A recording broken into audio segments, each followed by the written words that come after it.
The year is 3204 in the northern divine region's Baidi city. Dark clouds loom overhead, and thunder rumbles across the sky. Amidst the chaos, a lone figure floats in midair, surrounded by crackling lightning. This man is our protagonist, Subai. He stands in the heart of the storm, enduring the divine thunder in hopes of ascending to immortality and entering the land of immortals. Unbeknownst to Subai, danger approaches. A female cultivator, standing upon a lotus flower, prepares a powerful divine thunder technique. With her sword raised, she launches a strike aimed directly at Subai. At the last moment, Subai manages to dodge. Though he avoids a fatal blow, the attack injures him, and he plummets to the ground. The woman descends and points her sword at him, demanding his surrender. She is Lin Wankyu, one of Subai's own disciples. Subai, shocked and furious, can't believe that his loyal disciple would betray him. Outraged, he prepares a lethal counterattack, but before he can strike,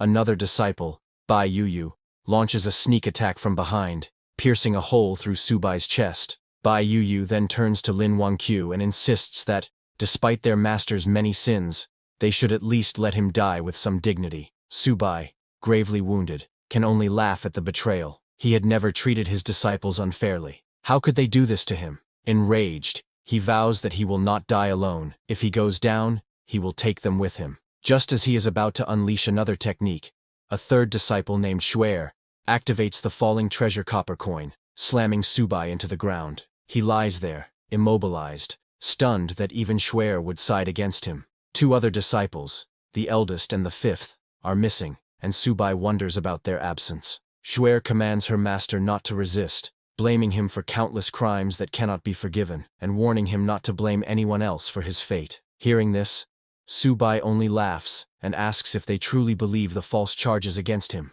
But now that they have drawn their blades against him, he cannot forgive them. In desperation, Subai uses the divine soul's true body, law of heaven and earth technique, a self-destruction meant to drag his enemies into death with him. Realizing his intention too late, Lin Wankyu and the others rush to stop him. She frantically asks Bai Yuyu if their senior brother, Heisayo, has a backup plan, because the situation has spiraled beyond control. Regardless of their efforts, they fail to prevent the inevitable. Subai detonates his own soul's true body, obliterating himself, his disciples, and half of the continent in the cataclysmic blast. But that is not the end. When Subai next opens his eyes, he finds himself in a strange, unfamiliar place. As he tries to make sense of his surroundings, he hears frantic noises outside. Peering through a window, he sees a world overrun by a zombie apocalypse, with people fleeing for their lives as hordes of the undead roam the streets. Realizing he has been reborn,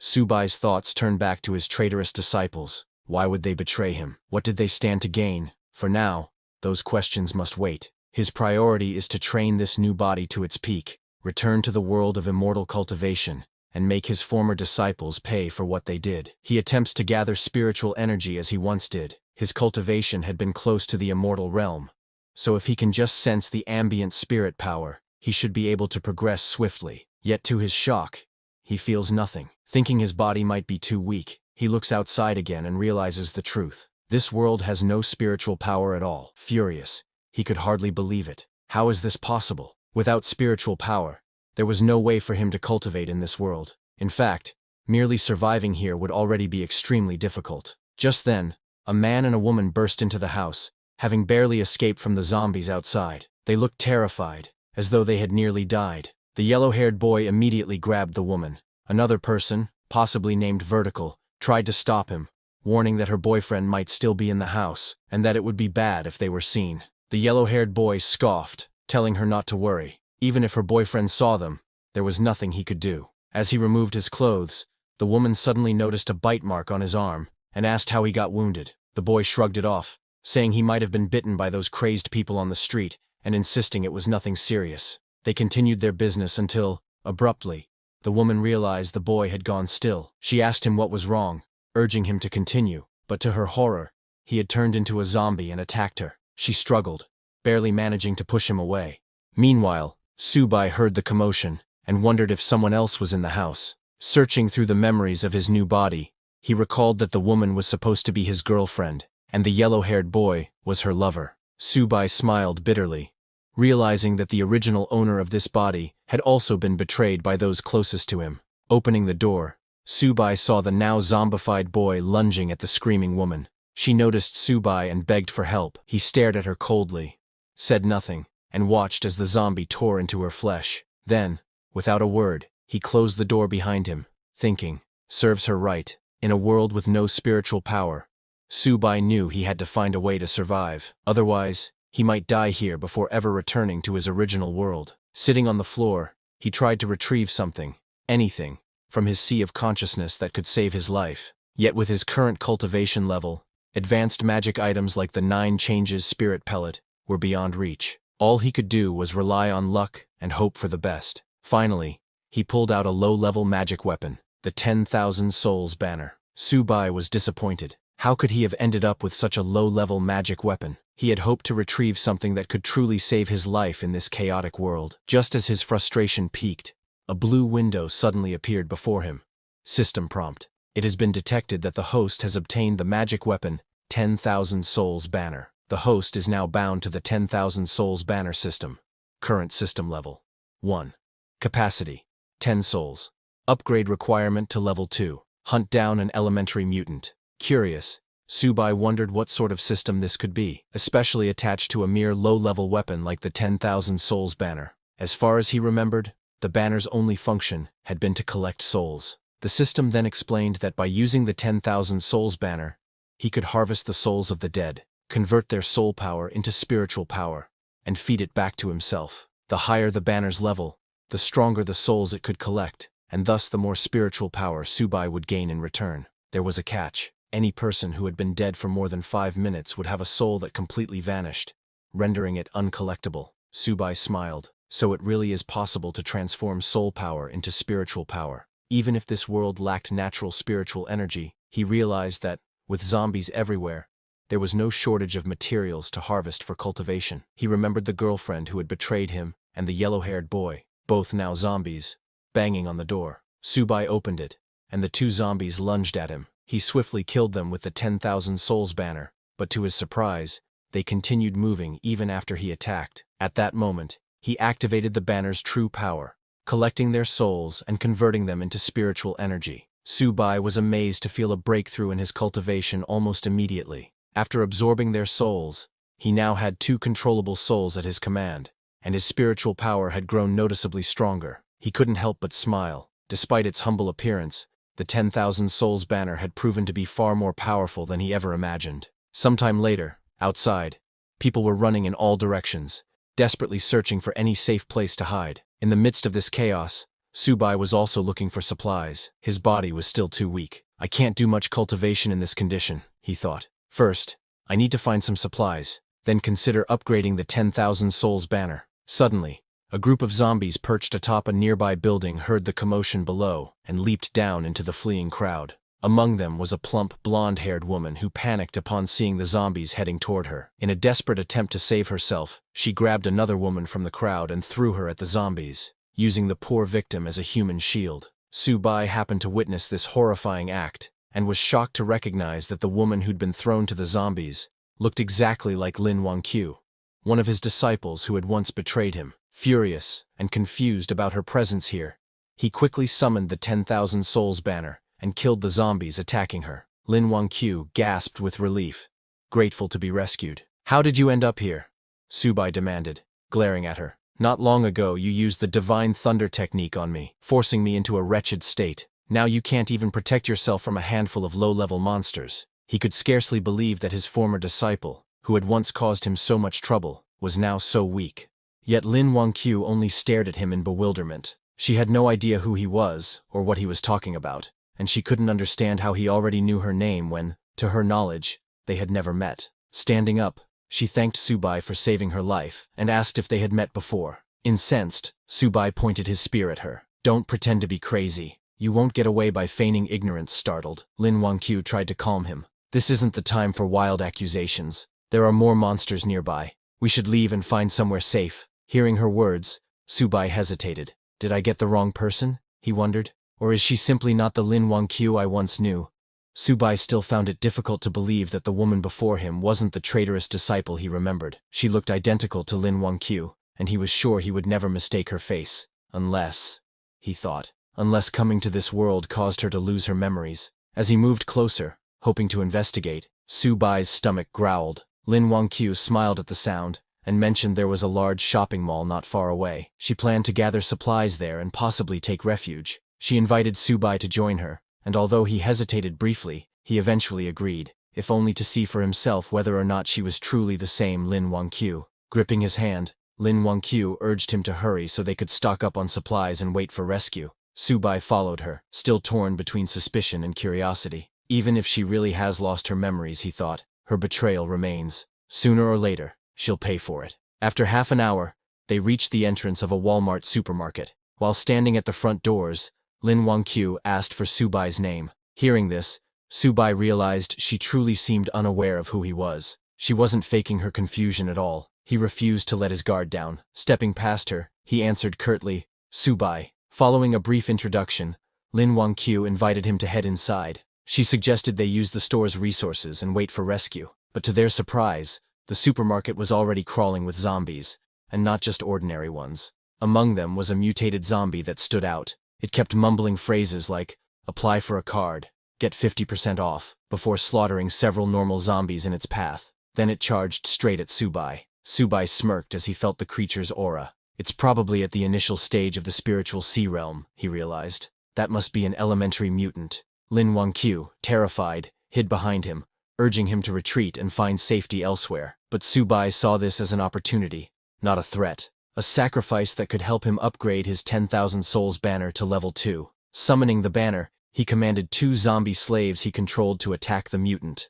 The supermarket erupted into chaos as his zombies clashed with the others, killing them one by one. However, the mutated zombie soon noticed Su-bai's slaves and charged in to attack. Su-bai quickly ordered them to pull back, but the mutant was too quick and killed one of his zombie slaves. Seeing an opening, Su-bai launched a sneak attack from behind. At the same time, his remaining slave, a female zombie, leaped onto the mutant's back and bit into its neck. The mutated zombie roared in pain. Su-bai quickly ordered his slave zombie to slam it into the ground, knocking it unconscious. Then, he activated the 10,000 souls banner to absorb its soul, making it his newest slave. Right after absorbing the mutated zombie, a system window appeared before him. System prompt: "Congratulations on defeating an elementary zombie. The 10,000 souls banner has been upgraded to level 2. New capacity 5 additional souls. Next upgrade requirement: hunt down an advanced zombie, a foundation stage beast." Su-bai frowned at the new requirement. "My current cultivation is still at the spiritual sea realm.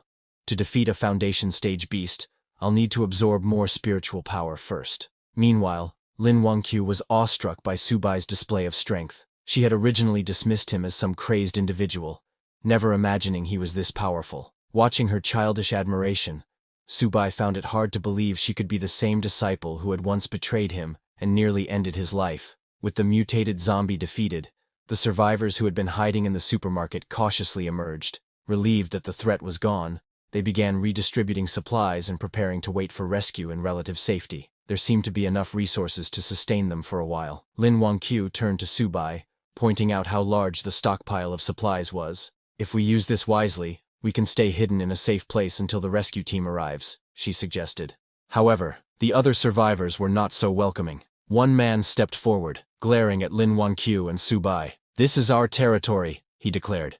"You can't just help yourselves to our supplies without our permission." Several others quickly agreed with him, insisting that they had risked their lives to gather everything during the chaos. They weren't about to let newcomers take advantage of their hard work. Lin Wangqiu bristled at their accusations and shouted back, "If Mr. Su-bai hadn't killed that mutated zombie, all of you would have been sitting ducks, waiting to die. Now you want to claim these supplies for yourselves and ignore the fact that he saved your lives." However, they didn't believe him. They said he was as thin as a bamboo pole. How could someone like that kill a monster? In their opinion, the monsters must have killed each other. Lin Wangqiu shouted, unable to believe how shameless those people were. Before she could say anything more, Su-bai stopped her and warned her not to argue with mindless people, reminding her that words alone wouldn't change anything. Lin Wangqiu looked at Su-bai and insisted that he was the one who had obviously defeated those monsters. She couldn't let anyone else take advantage of his hard work. Su-bai simply smiled and said, "Only the weak use such petty tricks. The strong are always right." He cast a cold gaze over the crowd and announced that he needed supplies, asking who was in favor and who was against it. They all opposed him, telling Subai there were many of them, and only one of him, so he couldn't win. They advised him to leave peacefully, hinting that if he angered them, they wouldn't be responsible for what might happen. Subai only smiled and said that if he couldn't get supplies peacefully, he would have no choice but to kill them. Once they were dead, all the supplies would be his. He summoned his mutated zombies and ordered them to attack.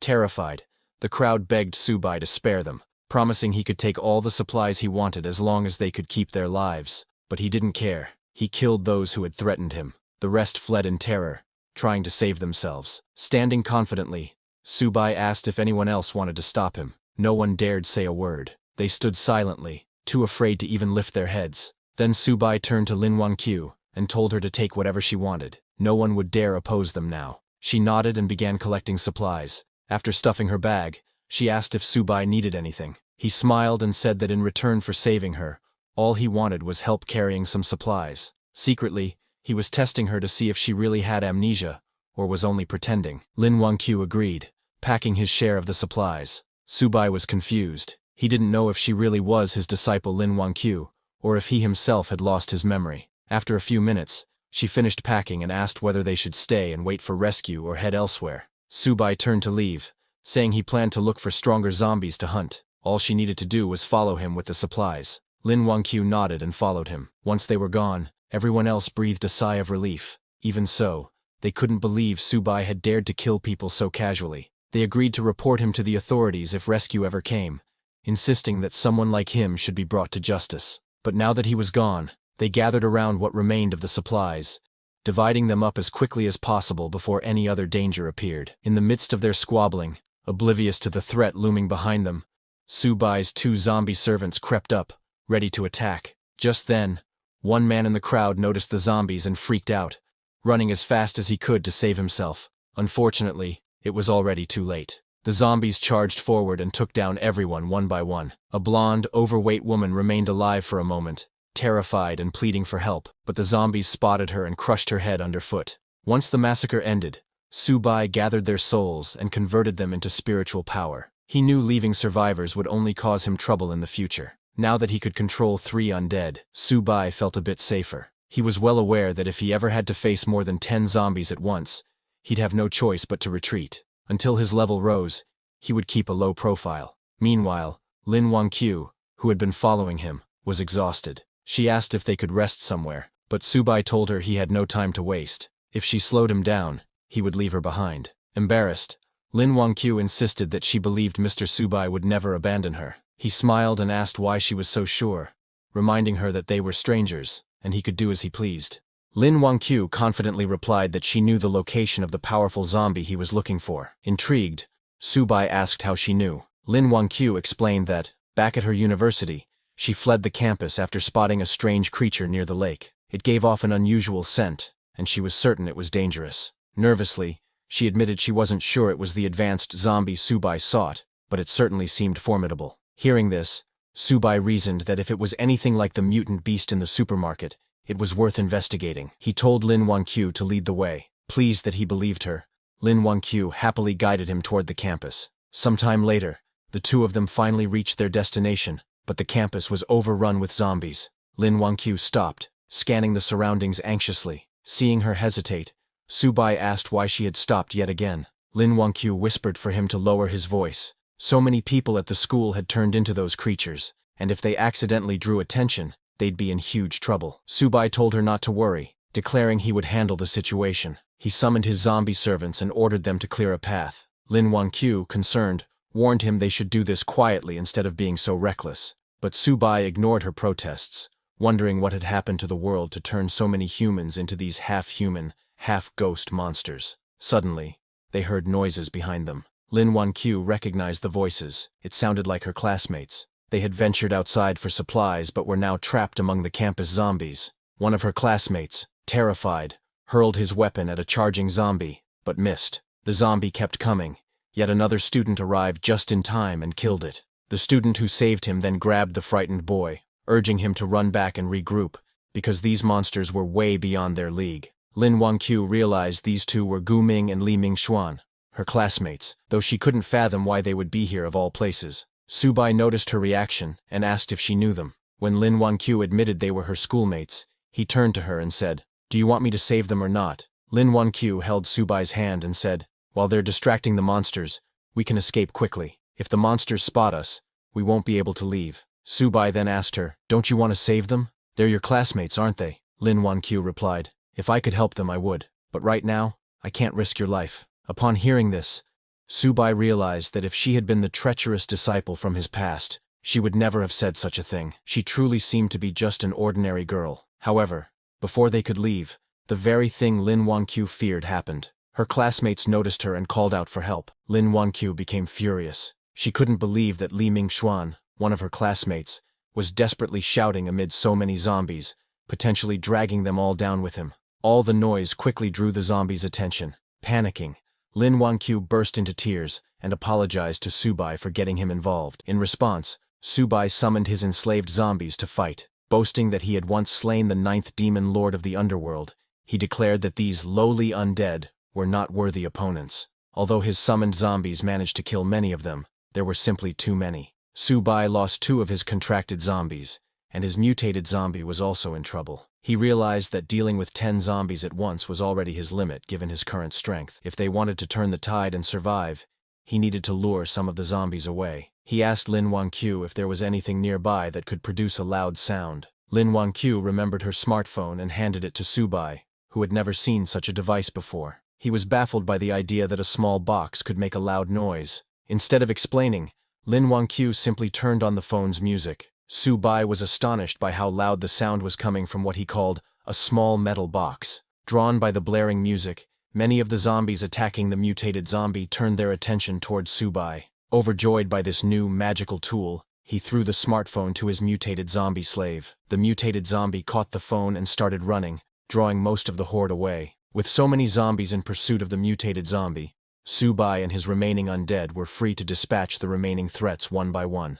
Lin Wanqiu was amazed that such a simple trick had worked. However, Subai grabbed her hand and reminded her they had no time to celebrate. They needed to leave before more zombies arrived. Moments later, both of them managed to escape safely to the classroom building. Once they were out of danger, Lin Wanqiu thanked Subai again for saving her life. She admitted that without him, she would never have made it this far. Subai replied that it was no big deal. She had helped him locate an advanced zombie, and in return, he had saved her. Both of them benefited. Not long after, Lin Wanqiu's classmates also managed to escape safely, thanks to Subai's zombies having distracted and slain most of the undead.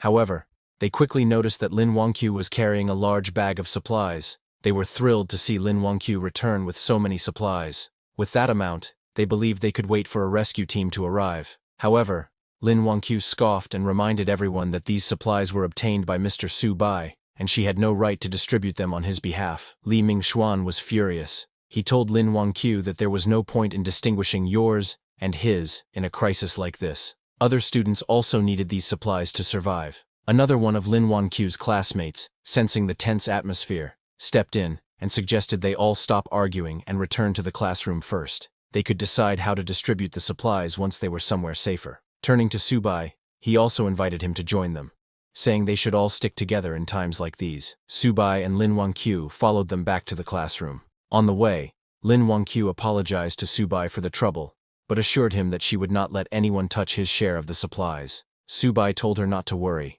His only goal was to find the advanced zombie. Still, he asked how she could be certain these people would listen to her. She replied that there were many teachers among the survivors, so nobody would dare do anything extreme. Subai simply smiled and said they had better behave, or he couldn't guarantee their safety. Meanwhile, the bold student whispered to Li Mingxuan that he had seen the bag was full of food. With so many supplies, they could sustain themselves for at least a month until rescue arrived. Li Mingxuan nodded, but worried that Lin Wanqiu wouldn't agree. And then there was also the matter of Subai. Another student chimed in, saying that now they were back on their territory, Lin Wanqiu and Subai couldn't simply refuse. If they cooperated, they might receive something in return.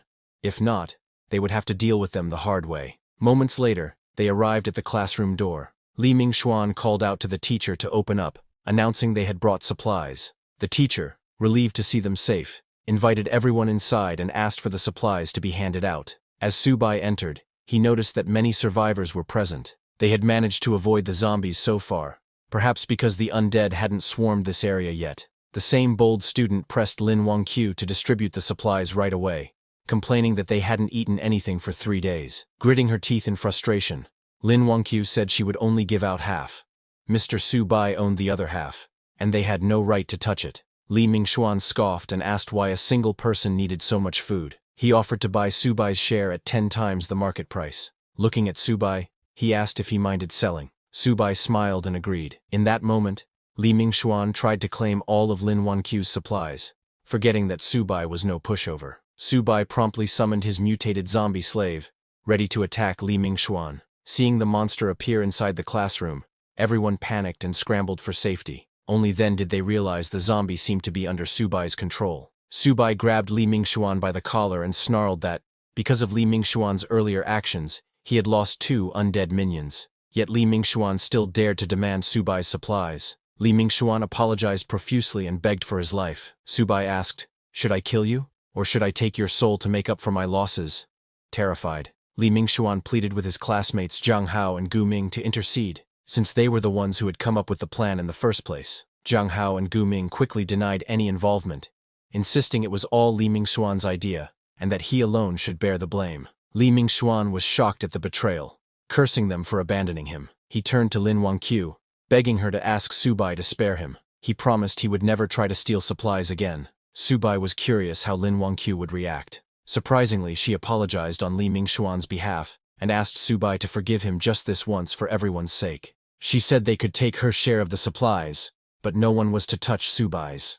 Watching her selfless behavior, Su Bai realized that she truly might not be the treacherous disciple he once knew, despite her resemblance. Deciding he no longer needed to keep her close, he told Lin Wangqiu that, now that she had found her companions, it was time for him to leave and continue searching for the advanced zombie. But Lin Wangqiu stopped him, claiming that she knew where the creature he was seeking might be. When Su Bai asked if she had actually seen it, she said no, but she could sense a terrifying presence somewhere in the school. This startled Su Bai. Her ability to sense spiritual power suggested an innate spiritual physique. He was astonished because, to his knowledge, no one else in the world had such a physique except his lost disciple. Could she truly be that woman, suffering from memory loss, or was there some other explanation?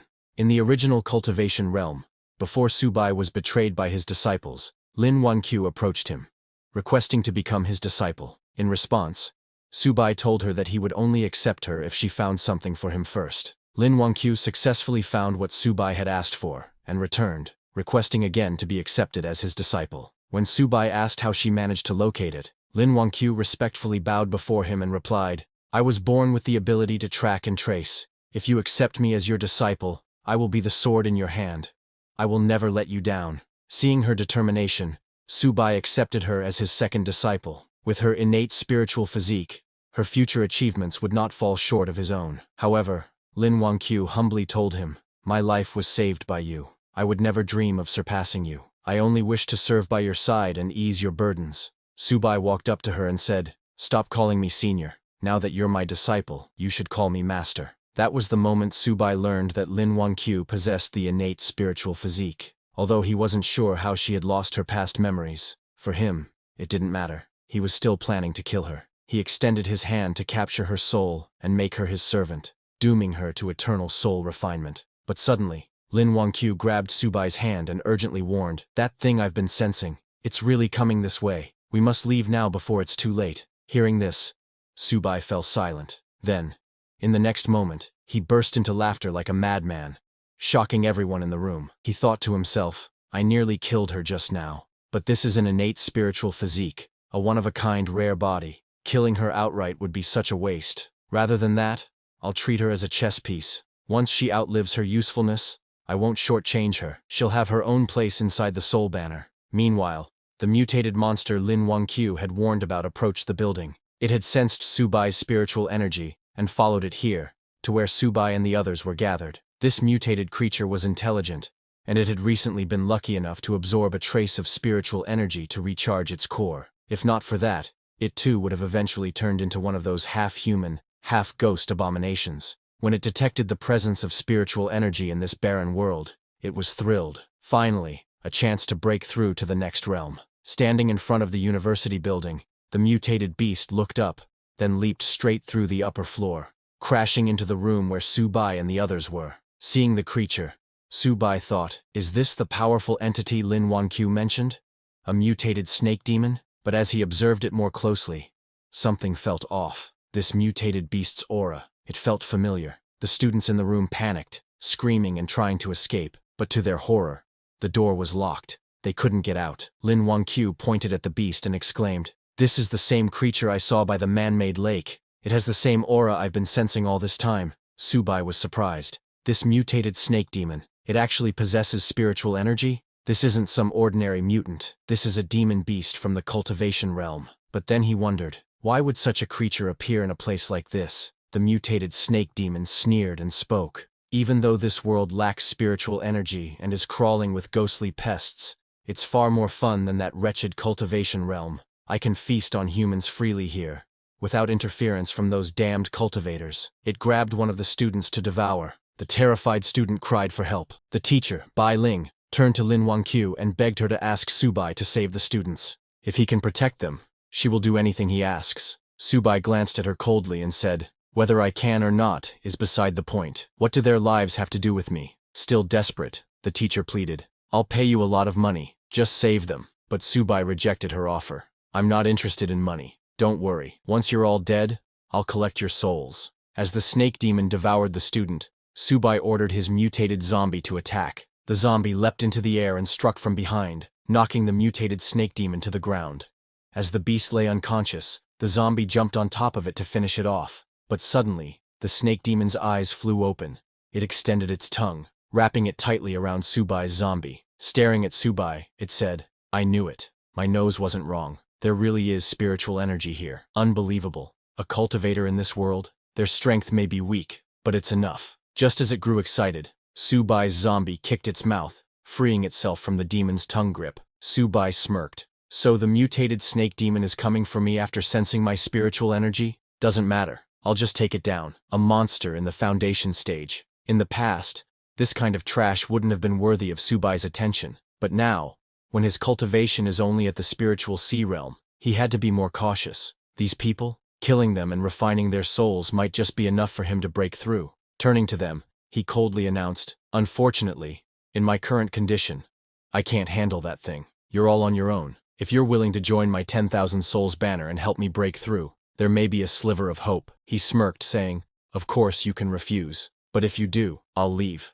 and no one can stop me. What happens after that won't be my responsibility." Everyone sat frozen in silence, terrified. No one dared to speak. Seeing that no one was willing to sacrifice themselves, Subai turned to leave. Lin Wanqiu tried to stop him, but before she could, her teacher, Li, stepped forward and said, "I'll sacrifice myself. In exchange, please take my students to safety." At that moment, Subai noticed a glowing purple crystal hanging around teacher Li's neck. His eyes narrowed, realizing that, a spiritual stone. He grabbed the crystal and asked coldly, "Where did you get this?" Teacher Li hesitated for a second before replying that her father found it by chance, many years ago. Seeing Subai's obvious interest, Teacher Li handed him the stone and begged to, "Please, just protect her students." Inspecting it closely, Subai confirmed, "This is indeed a product of the immortal realm. The quality isn't low either. The spiritual power inside, it's on par with a top-grade spiritual stone." But what puzzled him was, how did something like this end up in this world? Could it be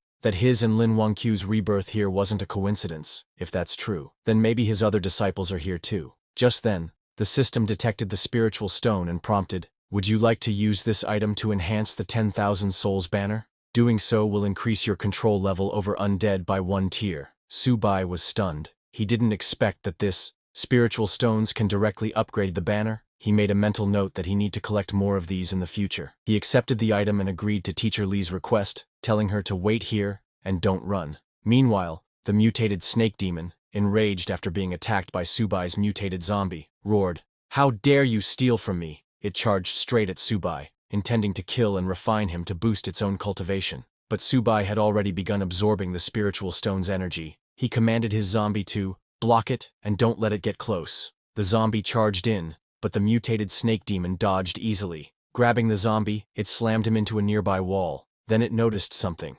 Subai's aura. It was rapidly growing stronger. He was breaking through. The snake demon growled in panic. "If I don't stop him now, it'll be a problem later. But before that, I need to squash this bug. It punched Subai's zombie, sending him flying out of the building. Now, rid of the distraction, the demon laughed and charged toward Subai. But just as it approached, its entire body froze. A primal fear surged up, warning it.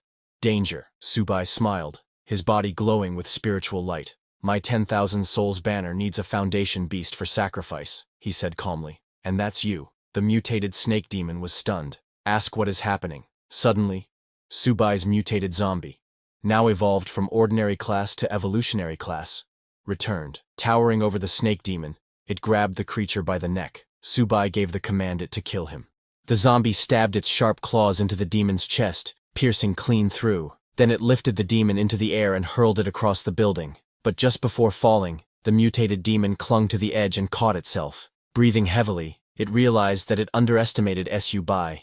It didn't expect him to break through mid-battle. Still, it wasn't ready to give up. He roared that, "It's not enough to defeat me," and with wild rage, it let out a piercing cry, summoning the nearby zombies to swarm in and help it kill these humans. Just then, Li Mingxuan transformed into a half-human, half-snake demon and killed both of his friends. The other students were shocked to see Li Mingxuan slaughter his fellow classmates. One of the students cried out, "Why would he do this?" Li Mingxuan smirked and replied with a chilling grin that he had tolerated all of them long enough. He smiled and asked that, "Doesn't it feel good to be betrayed?" He turned toward the remaining students and charged at them, intent on killing everyone. The students screamed and scattered, desperately trying to escape. Some even begged, "Li Mingxuan, please, let us go, spare our lives." But he didn't listen. He was enjoying the feeling of ruling over mere ants. Seeing this horrifying massacre, Teacher Li collapsed to the ground, her voice trembling. Why did it end up like this? Terrified, Lin Wangqiu turned to Subai and asked,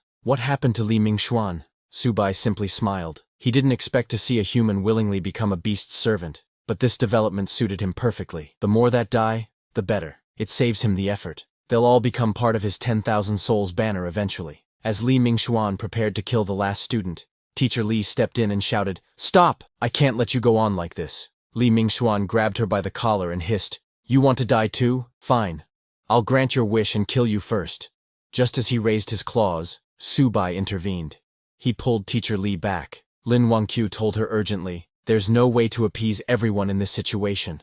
Right now, we need to survive. And the only one who can help us is Mr. Subai." Though Subai didn't care about the others, Teacher Li was a different matter. He needed her alive. If he wanted to find the source of the spiritual stone, she had to lead him there. Subai then unfurled his 10,000 souls banner and began absorbing the souls of all the dead students. Li Mingxuan was stunned. He had waited so long for his master to appear, and now nothing could stop him. He glared at Subai and charged at him, shouting, "You think you can do anything without your monster's protection?" Subai calmly smiled and summoned the very students Li Mingxuan had just killed. Their ghostly forms lunged at him, trying to drag him into the 10,000 souls banner. Li Mingxuan was confused. "How are they alive? I just killed them moments ago." Then he realized, they weren't alive. They were just wandering spirits, reanimated by Subai's power. "There's no time to waste on them," he growled. Meanwhile, the mutated snake demon watched Subai's 10,000 souls banner and scoffed, "You're planning to use that trash weapon on me? Do you think I'm made of mud?" Subai chuckled. "You have no idea who I am, and my 10,000 souls banner still needs a dead soul like you as sacrifice." At the same time, Li Mingxuan managed to partially free himself from the grasp of Subai's zombies and ran toward the mutated snake demon for help. The demon scowled. "Just my luck. I finally meet an immortal cultivator, and he turns out to be a demon cultivator? These puppets he controls are strange and dangerous. If I don't act quickly, I'm in trouble." Although he had already broken through to the Foundation realm, he knew that continuing the fight might end badly. At worst, I won't get any spiritual energy, and I'll die too. Desperate, he grabbed Li Mingxuan and growled, "I gave you power. Now it's time to repay me." Then he hurled Li Mingxuan toward Subai to buy himself some time to escape. But before he could flee, Subai gave the order to attack. His mutated zombie leapt high into the air and came crashing down onto the snake demon, slamming him into the ground. The zombie grabbed the demon and restrained him, locking down all movement. "You're not going anywhere."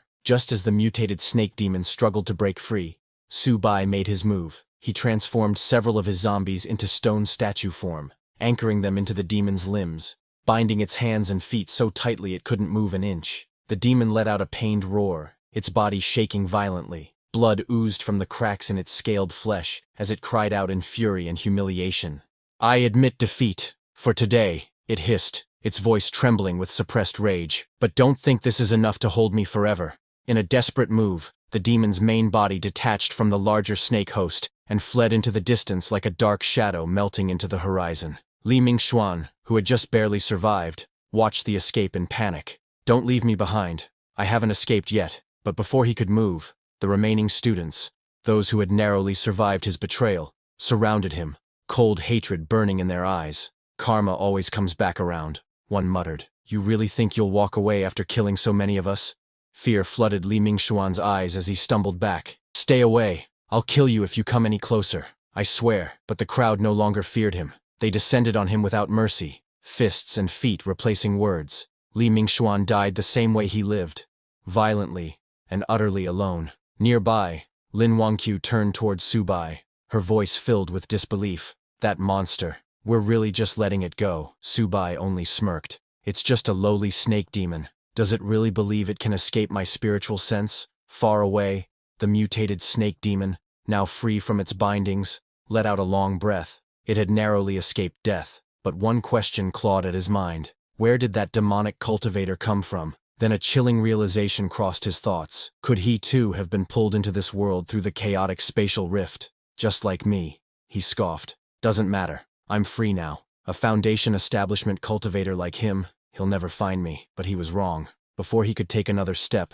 a shadow fell over him. Subai appeared directly behind him. "Try running again," he said coldly. "Let's see if you can escape my spiritual sense now." Terror flooded the snake demon's expression. His whole body trembled. He could not understand. How did he track me this fast? How strong is his spiritual sense? Subai didn't waste time. He ordered his mutated zombies forward. As the beast tried to flee, lunged in, grabbing the demon's legs and arms, pinning it down. The mutated zombie struck its vital point, sealing its core. The snake demon howled in agony, completely paralyzed. "If I can't live in peace, none of you will," the demon bellowed. He activated his final skill, Serpent Shadow Clone. Dozens of shadowy snake clones burst forth, swarming towards Subai. Laughing, the demon mocked, "Your soul banner is useless now. Once I devour you, your puppets will vanish." But Subai showed no concern. He raised his 10,000 souls banner, calmly scanned the illusions, and in a flash, stabbed the real body. The snake demon gasped. "How did you see through it?" "Not even nascent soul cultivators could."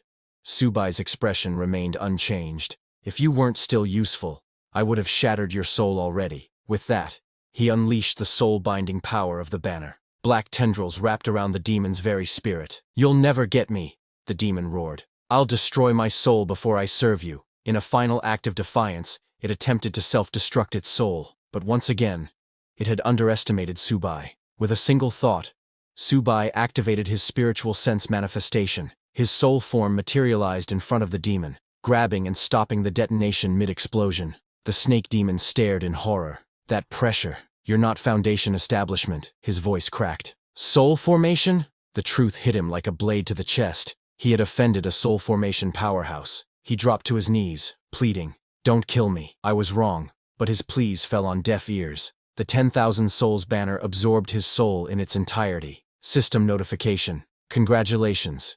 You have slain an evolved level creature. Soul banner has leveled up to level 3. Max controllable souls. 10. New feature unlocked.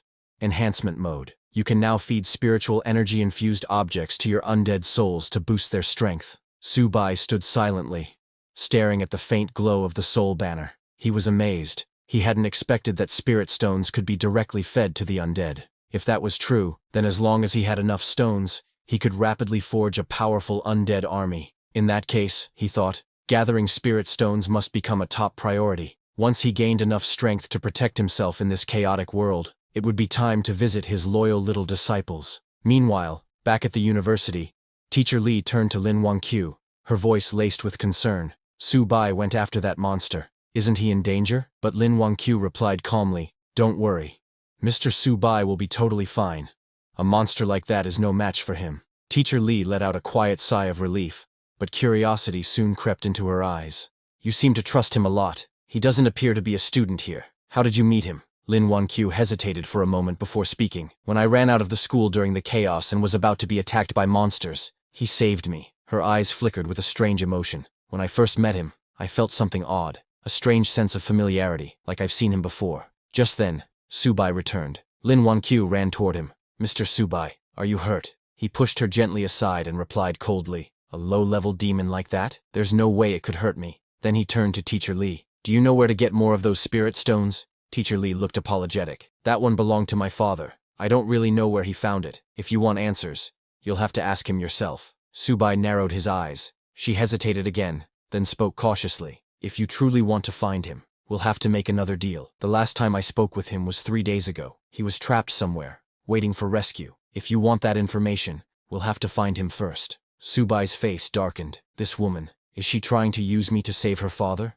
If the old man had knowledge about spirit stones, it would be worth the time. Fine, he said. I'll go with you, but listen carefully. If I find out you're lying to me, not only will you die, but everyone else will too, including your father. Teacher Li trembled under his gaze but nodded quickly. Understood. I'm sure my father won't disappoint you. She then turned to her surviving students. We're leaving with Mr. Subai. There was a wave of relief among them. They were leaving this nightmare. But not all were so lucky. Many students had died during the chaos. As Subai looked at their bodies, he raised his 10,000 souls banner and summoned their souls. One by one, gasps echoed through the group. The students stared in horror. Even Teacher Li's voice trembled as she asked, "Why are you taking their souls?" Subai turned to her, his expression unreadable. They were going to be wasted otherwise. Now, they reside in the soul banner, my personal puppets. He glanced toward the school gates. Enough talk. Let's go. I don't have time to waste here. Despite the grim nature of it all, Teacher Li bowed slightly. Mr. Subai, if it weren't for you, we'd still be trapped in that classroom. We would have starved, or been torn apart by monsters. Subai scoffed. I didn't do this for free. Everyone got what they needed. Now that he had broken through to the Foundation establishment stage, Subai could feel his divine consciousness gradually recovering. He should now be able to retrieve higher-tier artifacts sealed within his soul domain. Without hesitation, he focused, reaching inward, and suddenly, a brilliant sword appeared before him. Subai's eyes widened. Could it really be fate? Lin Wanqiu stared at the sword. Stunned, something stirred in her heart. I feel like I've seen that sword before. Subai turned to her, expression sharpening. Could this be a sign that her memories are returning? He narrowed his eyes. If this girl truly regains her memories, and realizes she's fallen into the hands of her former master, a lamb remembering her shepherd, just before the slaughter. He threw the sword onto the ground and looked at her. Hold on to it. Lin Wanqiu blinked in surprise. Me? What do I even do with a sword? Are you asking me to fight monsters? Subai nodded. I won't protect you forever. You need to learn to protect yourself. She hesitated. I've never used a sword before. You'll have to teach me later. As she nervously picked it up, her fingers brushed the blade, and flashes of memory surged through her mind. Moments long buried, of a distant mountain sect, her master Subai, and the day she was tested to become his disciple, the pain of betrayal, and the haunting image of a mysterious senior brother whispering lies to her and her senior sister, lies that turned them against their master. She staggered back slightly, clutching her head. The fragments were blurry, incomplete, but they were returning. That's all for today, everyone. Before we wrap up, I want to let you know that we've recently launched a membership program here, where you can enjoy perks like early access to videos and soon, exclusive content just for members. You'll also receive custom badges and emojis to enhance your interactions. If you're interested, consider joining our membership to enjoy these benefits. Check out the link in the description to join. See you all in the next video. At last, Lin Wanqiu finally saw her master's face, the very master she had betrayed, and he looked exactly like Subai. Seeing the angry gaze of her master, Lin Wanqiu got so frightened that she lost consciousness and fell to the ground. Seeing her suddenly fall, Teacher Li and the others were shocked. But before anyone could help her, Subai, realizing that Lin Wanqiu's memories had returned, immediately raised his soul banner and released his newly controlled snake beast to attack and kill her. Before Lin Wanqiu could even understand or say anything, the snake beast coiled its muscular body around her and began squeezing. Seeing Subai attacking Lin Wanqiu, Teacher Li and her students were too shocked. Teacher Li ran forward, begging Subai to stop, but Subai didn't even flinch. The snake beast continued tightening its grip, suffocating Lin Wanqiu slowly. Lin Wanqiu struggled and somehow managed to free her mouth. While coughing, she said, "Mr. Subai, your monster has gone insane. Please, help me quickly." Subai approached her and pinned down the soul banner right in front of Lin Wangqiu, scaring her. He sat down and asked, Lin Wangqiu, do you remember now? Scared and confused, Lin Wangqiu asked, remember what? What are you talking about? Teacher Li pleaded with Subai to save Lin Wangqiu, saying she was a good child. Subai was also confused, not understanding what was going on. Lin Wangqiu's reaction just now didn't seem fake, and he wondered if it could really just be a mere restoration of her memories for a split moment. But he was not sure, so he decided to investigate it himself. He placed his hand on Lin Wangqiu's head and used Soul Search to look into her memories. He saw all of Lin Wangqiu's memories, himself included, but found nothing. He knew that memories couldn't be faked, and wondered if she really had not recalled her past. Both Lin Wangqiu and Teacher Li looked at Subai, scared and confused. After confirming for himself, Subai decided to let her live for now. He stood up, called back the snake beast, which released Lin Wangqiu and returned to the soul banner. Subai then walked away as if nothing had happened, telling Lin Wangqiu, maybe this sword doesn't fit you that well. He took back the sword and told everyone, don't waste time. Teacher Li then turned to her students and told them, it's okay, hurry up and follow. But Lin Wangqiu felt something odd. She couldn't understand why she suddenly called Subai master, and what this sense of familiarity toward him was. Not just her, even Subai was very confused, wondering if this was all God's will. He decided he would definitely investigate this matter. After walking for a few hours, Teacher Li led them all to a building. Pointing at it, she told Subai, this is one of my family's properties, and my father last contacted me from here. But it looks like he wasn't able to evacuate because of those monsters. Looking at the building, Subai said, if that's the case, let's go check it out. But a student of Teacher Li suggested that they should not go in, and would just wait here for Subai and the others to come out. Other students agreed, saying they might not be able to help Boss Subai if they went in. So, it's better to meet them here again. Subai said, no problem, and told them, since I took you out of the school, my part of the deal has been fulfilled. Where you go now has nothing to do with me. Teacher Li looked at her 3 students who were scared, standing there. She told them, stay here and don't run around. When they come out, we will take you to the official shelter. It's safe there. The students told her not to worry, saying they would definitely stay put. After Teacher Li left with Subai and Lin Wangqiu, those students sighed with relief, saying, we are free. A girl told the others that she didn't dare breathe deeply for fear that Subai would kill them if displeased. Others agreed, saying he was scarier than the monsters. A third person told them both to stop talking for now. They just had to stay quietly here to survive. Meanwhile, Subai, Lin Wangqiu, and Teacher Li approached the building's gate. But before they could enter, Lin Wangqiu sensed something and asked them to wait. She looked to the side and saw something approaching. She told Subai that something seemed to be coming their way. Soldiers being chased by zombies. When those soldiers saw Subai and the others, they shouted, go away, this is not a place for you. Don't come close to the monsters. Return immediately. Seeing the soldiers shooting at zombies, Teacher Li told Subai that these people were likely the official rescue team and would know where her father was trapped. Hearing this, Subai decided to keep them alive. He raised his soul banner, summoned his zombies, and ordered them to clear the way. Seeing Subai's zombies, the soldiers misunderstood, thinking monsters were coming from behind to attack. They asked their captain what to do. The captain told his soldiers not to panic and ordered everyone to disperse and avoid getting caught by the monster wave. All the soldiers hid in the cracks between the buildings. After the soldiers got out of the way, Subai's zombies attacked the zombies coming from the front. The mutated zombie swung its sharp claws, slicing hundreds of zombies in one strike. The snake beast wasn't far behind.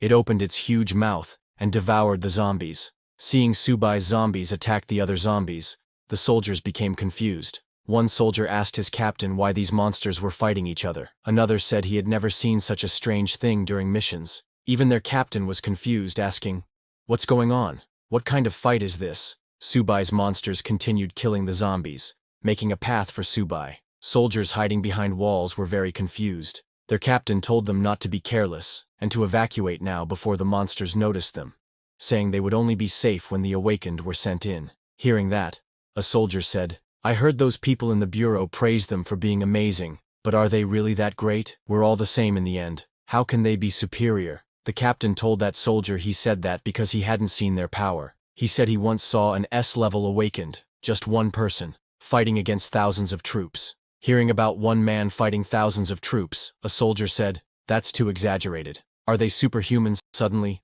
a soldier saw Subai and the others walking toward the zombies. Confused, he asked, aren't those the survivors from before? Why aren't the monsters attacking them? It even looks like the monsters are escorting them. Seeing this unusual phenomenon, the soldiers immediately pointed their swords at Subai. The soldiers warned Subai to stand still and answer.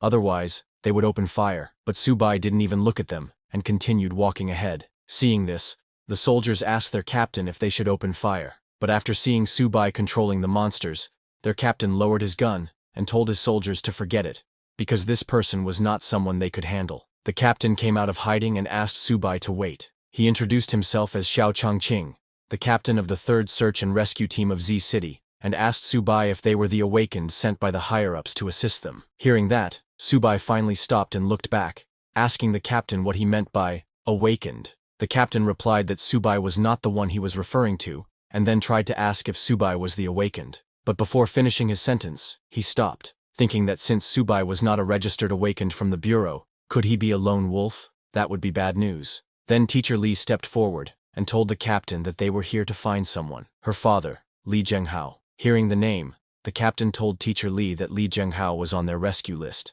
They had been informed that he had important information, so the higher-ups required this person to be rescued. Hearing that, Subai asked the captain if he knew where Li Zhenghao was. The captain said yes, but told Subai that the place was in the heart of the region, and given the current situation, it would be hard for them to rush in there. Just as the captain said this, the walls on their side broke, and more zombies poured out. Because of this new zombie wave, they all got surrounded. Immediately, the soldiers started shooting at the zombies, but it was still not enough. Panicked, the captain turned to Subai, telling him that even if he was not affiliated with the government, they hoped he could lend them a helping hand. He added that it didn't matter if they all died, as long as they could send one person out to pass on the news from here, it would be fine. Subai agreed without hesitation, saying he would get them out of here, but they needed to lead him to the target in exchange. The captain agreed. Subai immediately called his monsters to attack the zombies. The mutated monster and snake monster jumped on the zombies, crushing them to the ground.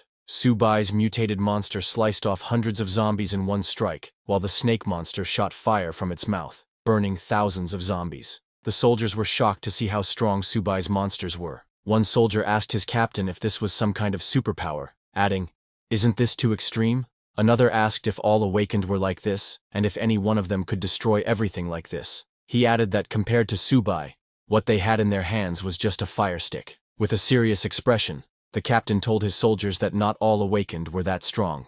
This man right in front of them was definitely one of the best. Even among officially registered awakened, he had never seen someone capable of manipulating monsters for his benefit, so Subai's level must be at least C level. While Subai's monsters were fighting, Lin Wangqiu sensed something and told Subai to watch out, saying something was coming. She pointed above and told Subai that it was coming from the sky. Just as she said that, a huge monster jumped off a building, shouting, "Anyone who enters my territory without my permission will die." A huge night monster landed right in front of them. Seeing the huge night, the soldiers panicked and asked what kind of monster it was, because they hadn't been told about this level existing in this place. When Subai saw the night monster, he immediately recognized the aura of the perfect foundation realm. He hadn't expected a monster of this level to be lurking here. Moreover, it seemed different from the ordinary undead. The night monster pointed his mace at Subai and shouted, "My family, follow me to defeat the invaders."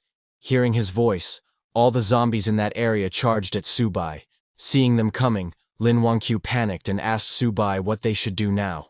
Subai told everyone to get ready to fight. Even if it meant dying, they would fight the monsters.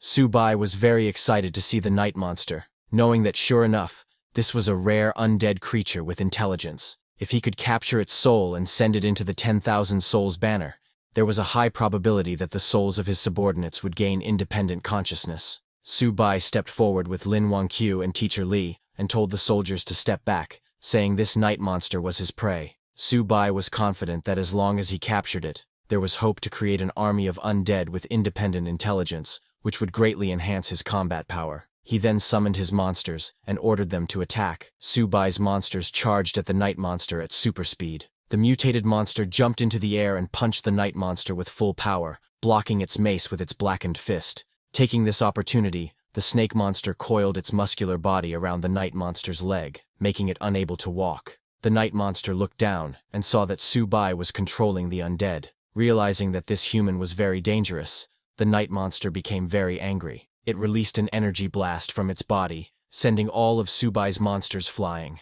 the night monster raised its mace and, while gathering energy, shouted, "I'm the lord of the undead. How can a mere human stand against me?"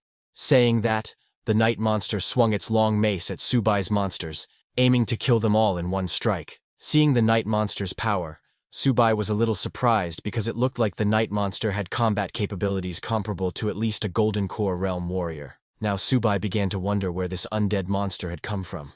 When that undead monster unleashed his full power, a guy was watching it from afar, standing on the rooftop of a building. Seeing Subai, that guy in glasses smiled, saying, "A sweet prey discovered. My lord will surely be pleased." He called his lord, and suddenly a dark figure appeared in the sky. That glasses guy told his lord that he had found a foundation-building cultivator who could control the dead. Hearing that, his lord ordered the glasses guy to kill and seize his body, saying the spiritual energy in his body was extremely valuable, and if he succeeded, he would be rewarded. Hearing that, the glasses guy laughed and told his lord, "Don't worry, because the Bone Fiend Lord is already hunting him down." On the other hand, that undead monster swung his huge sword to attack Subai. Seeing it coming, Teacher Li and Lin Wangyu got very scared. The soldiers standing behind started shooting at the undead monster, saying they would fight with everything they had. Lin Wangyu grabbed Subai's hand, saying that even if she died, she would stay by his side. Seeing the sword coming, Subai closed his eyes and sensed that it was a Golden Core realm undead lord,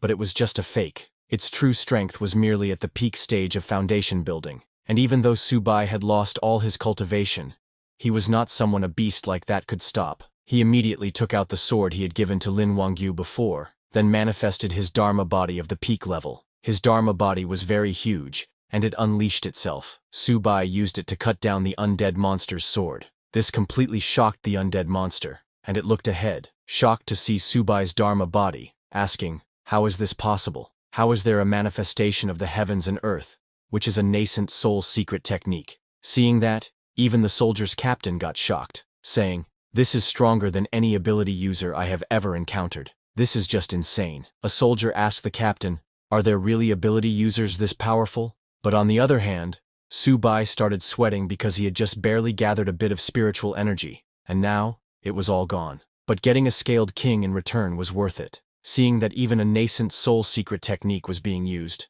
the undead monster didn't know how he was supposed to fight this, so he immediately turned around and started running away. Seeing it trying to escape, Subai got ready to use another powerful technique. He threw his sword at the undead monster using his Phoenix Fury first. His sword turned into a fire phoenix, and at high speed flew towards the undead monster. Seeing the fire phoenix coming towards him, the undead monster got shocked. He recognized that it was a divine weapon, and with just one cry of the phoenix, he couldn't move a muscle. Now the undead monster regretted asking, "Just what kind of monster have I provoked?" The fire phoenix hit the undead monster in the stomach, piercing a huge hole. Seeing that, everyone was shocked. Lin Wangyu asked Subai, "The thing you just summoned, was that a phoenix?" Soldiers were also quite shocked seeing an ancient divine beast, the golden phoenix. They could not understand just what kind of power Subai had. Subai then raised his soul banner and activated it to seal the undead monster. As the chains of the soul banner went towards the undead monster, it started running away shouting, "Don't even think about enslaving me. I, the Bone Fiend Lord, will never surrender." But before it could run away, the Bone Lord got caught by the chains of the soul banner. Seeing that Bone Lord finally admitted defeat, saying even if it was frustrating, following a nascent soul powerhouse sounded far more promising than sticking with that brat. The soul banner sucked in the Bone Lord and closed its mouth completely, trapping him inside. Immediately, a system notification came congratulating the host for slaying a commander-level creature. With that, the 10,000 Souls banner leveled up. Host's current realm is Chi Refining Stage. 10,000 Souls banner level is 4. Controllable boss level undead is 1. Controllable advanced undead is 2 and could control 5. Controllable normal undead is 10 and could control 20. But before Subai could get happy seeing those notifications, he suddenly started coughing, forcing the manifestation of heaven and earth overexhausted him, and even caused his realm to drop. Seeing him coughing, Lin Wangyu immediately asked if he was okay, but suddenly a voice came from the soul banner. It was the Bone Lord. He addressed Subai as Lord, and offered to help him recover some strength. After seeing Subai stabilizing, the Bone Lord immediately appeared in human size, and transferred some of his spiritual power into Subai. A system notification came telling Subai that his current realm was now mid-stage of foundation building. Seeing that, Subai smiled because it was a step beyond his previous stage of foundation building. He understood that the soul energy in the 10,000 Souls banner gave him extra boosts. Subai turned and told Bone Lord it was quite thoughtful, offering his spiritual power to him. Bone Lord and Subai now knew that since it belonged to his banner, it served him alone, and only hoped he would trust it. Bone Lord was acting like that because after seeing the manifestation of heaven and earth, and that divine weapon infused with phoenix power, it understood that Subai must have been in the nascent soul realm before arriving in this world, and with that foundation, he would surely reach the peak once more. And if it served him well and followed in his footsteps, it too could rise to the top again. Thinking all that, he could not stop himself from laughing. Worried, Lin Wangyu asked Subai again if he was okay, because just now, she saw blood at the corner of his mouth. Seeing her all worried about him, Subai got more confused. He really didn't get why Lin Wangyu and the others tried to assassinate him before the transmigration, but he guessed it didn't matter anymore. The attempt already happened. The reason didn't matter. What mattered now was figuring out this world, and getting more spirit stones. He then turned to the soldier's captain and asked him to take them to see Li Zhenghao. The captain said yes, also addressing him as Lord Subai, but when they turned to leave, they saw that hundreds of zombies had surrendered to them. Seeing that, Subai got annoyed, saying, "These zombies just keep coming." Just then, Bone Lord came out of the soul banner in its spirit form and shouted at the zombies, "Blind beasts, don't you kneel when you see our lord." Hearing Bone Lord's words, those zombies slowly backed off and created a path for Subai and his team to go. Seeing that, a soldier got too shocked and told his friend that Captain Xiao just said Subai could take on 100 by himself, and he didn't believe it. But this wasn't fighting 100. These zombies were kneeling and showing submission. The soldier said, "This Subai is terrifying. Ability users are like gods." Even Teacher Li was amazed, thinking, "This young man is remarkable. That golden phoenix from earlier, and the ability to harvest and command souls. In this chaotic post-apocalyptic world, could he become the new hero?" Meanwhile, in a faraway house, it was the house of that glasses guy's master. He reported to his master that the Bone Fiend Lord was killed. Hearing that, his master got shocked, saying it's impossible. The glasses guy sent some pictures, telling his master it's the truth. He wouldn't dare make false reports. These were some images captured from the scene. When that glasses guy's master saw the techniques Subai used, he immediately recognized that it was the manifestation of heaven and earth and Phoenix Fury Sword, because he was none other than Subai's disciple, who provoked his other disciples who killed Subai. He immediately recognized that it was his master Subai. He was very angry seeing that his master had arrived in this world too, and his master's progress was faster than his. He knew that he must hurry and find the junior sisters. He told the glasses guy that he recognized this Subai, and ordered the glasses guy to mobilize all his forces and kill him as soon as he stepped into the prison land. He also told the glasses guy that if he failed, then he should kill everyone inside the prison lands. The glasses guy told his master he understood. On the other hand, Subai, along with his team, arrived at the place where Teacher Li's father, Li Zhenghao, was trapped with other survivors. When those survivors saw that there was a group of skeleton zombies outside, they got scared and asked Li Zhenghao what they should do. Li Zhenghao told them not to worry. He had information about the spirit cave, and that they all needed it. It was the prison land that the glasses guy was talking about. They had kidnapped Li Zhenghao and his team to get information about the spirit cave. But suddenly, a guy from Li Zhenghao's team saw Subai and others. He got very excited and asked others to look. Someone was coming to rescue them. He also recognized Teacher Li, and told Li Zhenghao that his daughter was here too. Everyone looked out the window and saw that it was an ability user so powerful that even the zombies were kneeling before him. But as Subai and others were going towards that building, suddenly Lin Wangyu saw something coming towards them and called Subai. It looked like a huge shuriken blade moving very fast. Seeing that, Bone Lord immediately came out, telling his master Subai not to panic and to leave it to him. Bone Lord used his huge mace to block that giant shuriken blade, but just as he blocked it, a skeleton ninja came out and kicked him hard, pushing Bone Lord back. That skeleton ninja recognized Bone Lord, and was surprised to see that it wasn't dead, and that it even switched sides. Bone Lord stood beside Subai, and told the skeleton ninja that this was his new master. He warned the skeleton ninja to get out of his way quickly if he was smart. Seeing Bone Lord's arrogance, the skeleton ninja smiled and asked, "Who are you to command me?" Skeleton ninja ordered his skeleton subordinates to attack them, saying, "Master said, kill them, and you'll be greatly rewarded." When Subai saw that skeleton ninja, he immediately realized that this skeleton ninja was like the Bone Lord, seemingly at the Golden Core realm, but actually just at the peak of Foundation establishment. He took out the sword from before again, and asked Lin Wangyu to watch closely. He threw the sword at the skeleton ninja and used his phoenix cry. The whole sword turned into a fire phoenix and charged at the skeleton ninja. Seeing that fire phoenix, Lin Wangyu got a familiar feeling, but she didn't understand why she couldn't remember anything. When the skeleton ninja saw the fire phoenix, he realized that it was a divine artifact, but it was already too late, and neither the skeleton ninja nor his subordinates could move. Subai knows that there is no need to further exhaust himself. At Foundation Establishment mid-stage, wielding Phoenix Cry, he can already defeat those at the peak of Foundation Establishment. He told Bone Lord that now the skeleton ninja is all his. Hearing that, Bone Lord got very excited, saying that's just what he wanted. He thanked his master for giving him this chance. Bone Lord immediately jumped at the skeleton ninja to destroy him with his own hands. Because of the fire phoenix, the skeleton ninja could not escape. It got hit by Bone Lord's mace, and its head went flying. Immediately, a system notification came congratulating Subai for killing a commander-level creature. His experience points increased. Seeing that his experience increased but there was no level up,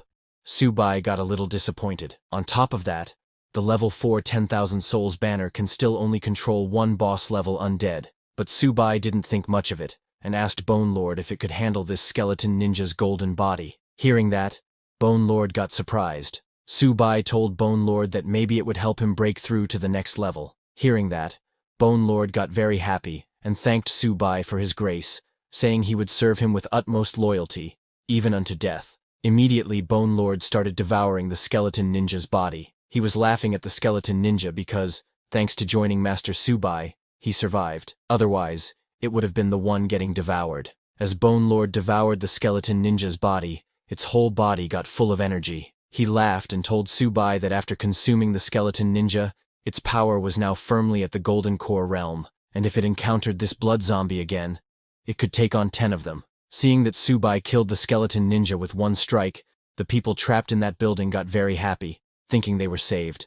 A guy said, "This young man is the most powerful ability user I have ever seen." But suddenly, a shadow landed on top of that building's rooftop, and seeing that, everyone stopped talking. Before they could do anything, that shadow broke the glass window of the building, scaring all the people trapped inside. That shadow was a huge bird-like monster, whose whole body was made of Boke. That Boke Birdman roared and sent out a sound wave so powerful that it broke all the glass windows of the building. As the sound wave went towards Subai and others, Bone Lord came forward to protect them, telling Subai to be careful. When Subai saw that this Birdman was a genuine Golden Core realm with full spiritual energy, he got very excited, thinking if he could kill it, he would surely break through to the peak of Foundation Establishment, and the 10,000 Souls banner would also break through to level 5. On the other hand, people trapped inside the building got very scared seeing that it was the Bone Birdman. They started shouting that they were done for, that they were all finished. They thought even Subai, who slew the skeleton ninja,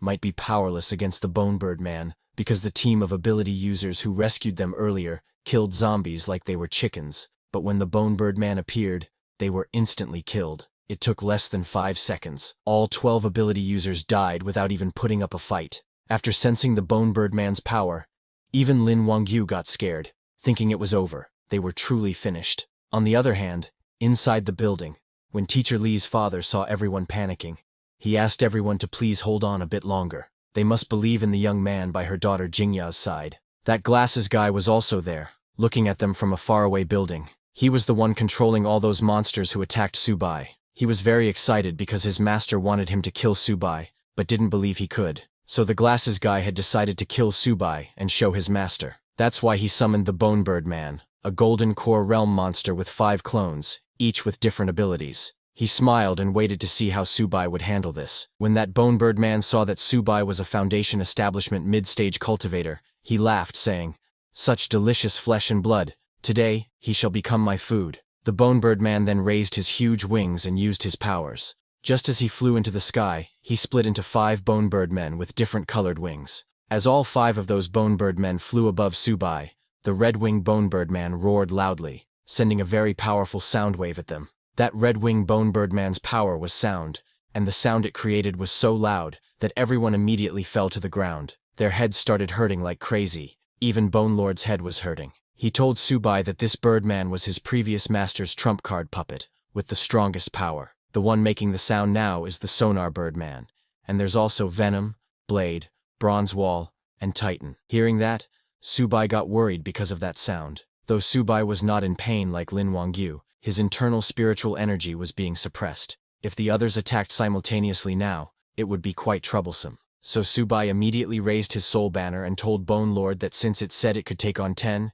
he would leave this to him. Bone Lord immediately jumped at the Bone Bird Man, telling Subai to leave it to him. Bone Lord immediately jumped to attack the Red Bird Man, but the Yellow Bird Man used its huge wings to block his mace. Then the Blue Bird Man came and shot blade-like wings at Bone Lord. While both of them were fighting, the Purple Bird Man charged at Subai and the others. When Subai saw it coming, he immediately took out his sword to fight. Just as the Purple Bird Man got near, Subai used his Phoenix Force sword division technique and swung with full power to attack the Purple Bird Man. But the Purple Bird Man quickly stopped himself and then swung mid-air to attack Subai with its sharp wings. Subai ducked down to dodge its wings, but got cut on his arm. Seeing the blood dripping from his arm, Subai realized that this sound wave was too powerful, affecting both his speed and accuracy. His strength was now less than even early Foundation establishment, and he couldn't overuse the Divine Avatar technique again, because using it repeatedly in a short time would shatter his soul. Subai now didn't understand what he should do next.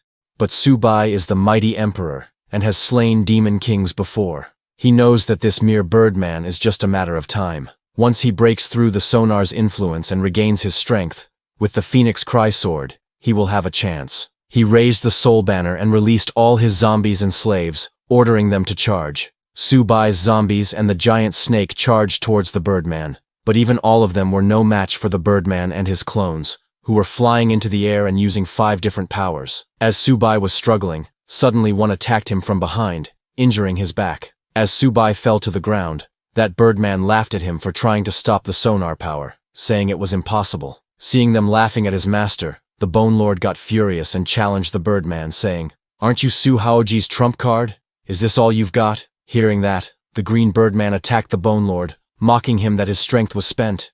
Yet he still tried to talk tough. It told the Bone Lord that even breaking through to Golden Core meant nothing, because under the sonar power everyone was on the ground, unable to fight back. Teacher Lee was very scared to see that this Birdman's one cry made everyone paralyzed. Even the soldiers were scared, saying this skeleton Birdman was an abomination. How could they possibly defeat it? Lin Wangyu said, "It's over. Everyone is going to die here." Seeing their condition, the glasses guy laughed because his master said he couldn't kill Subai, but now Subai was completely defenseless. He told them to enjoy being tortured to death slowly by the Bone Bird Man. Seeing them all struggling, Teacher Lee's father came to the window and shouted, telling Subai to stop fighting because he couldn't beat the Birdman. He begged Subai to run, to please take Li Jingya and leave this place. Seeing that there was no way out, annoyed, Subai wondered if he really had to use that move. But before he could do anything, suddenly a strike came flying towards the Birdman. It hit the Red Birdman, making it stop using the sonar power. Just as it stopped, a yellow-haired lady jumped into the air saying, "They are all too noisy." Then she used another stick to strike the Red Birdman on the head with full power, destroying its whole skeleton head. As it died, the sonar power ended, and everyone's headache stopped. Teacher Lee said it's great. Her head didn't hurt anymore. Lin Wangyu turned to ask if it was Subai who stopped it, but a soldier told her it wasn't Subai but a woman. Hearing that, they all looked at the yellow-haired woman. Teacher Lee was amazed to see her dashing figure. Lin Wangyu commented that she had a cold and beautiful face. Even the soldiers were shocked by the powerful aura that yellow-haired woman was releasing. Subai also stood up and thanked the yellow-haired girl, but that girl asked him to kill the enemy first, and when they were done, he should lend her the soul banner in his hand to play with. On the other hand, Subai's Bone Lord had regained his powers and immediately jumped to attack the Blue Birdman, shouting, "Dog Birdman, can't make a sound anymore, can you?" And with a single strike, he killed that Blue Birdman. Seeing that, the Purple Birdman flew into the sky to escape, but before it could escape, Subai's Phoenix Cry Sword came flying and cut the Purple Birdman's neck. The Purple Birdman fell to the ground and died while the Phoenix Cry Sword returned to Subai. Without the sound waves, these birdmen were utterly defenseless. The glasses guy immediately recognized that the yellow-haired girl using the staff is the Weapon King Chuan Yinyun. He could not understand why she was here, but he decided to do as his master said and kill everyone in the warehouse. The Green Birdman asked the Yellow Birdman, "Who's that staff wielder? Where did this wild one come from?" But the Yellow Birdman reminded him that it was just the two of them left, and their master had said if they couldn't kill Subai, they should kill everyone in the warehouse. On the other hand, the people inside the warehouse felt relieved to see that Subai and his team had killed 3 of the birdmen, and now only 2 remained. They thought they were saved.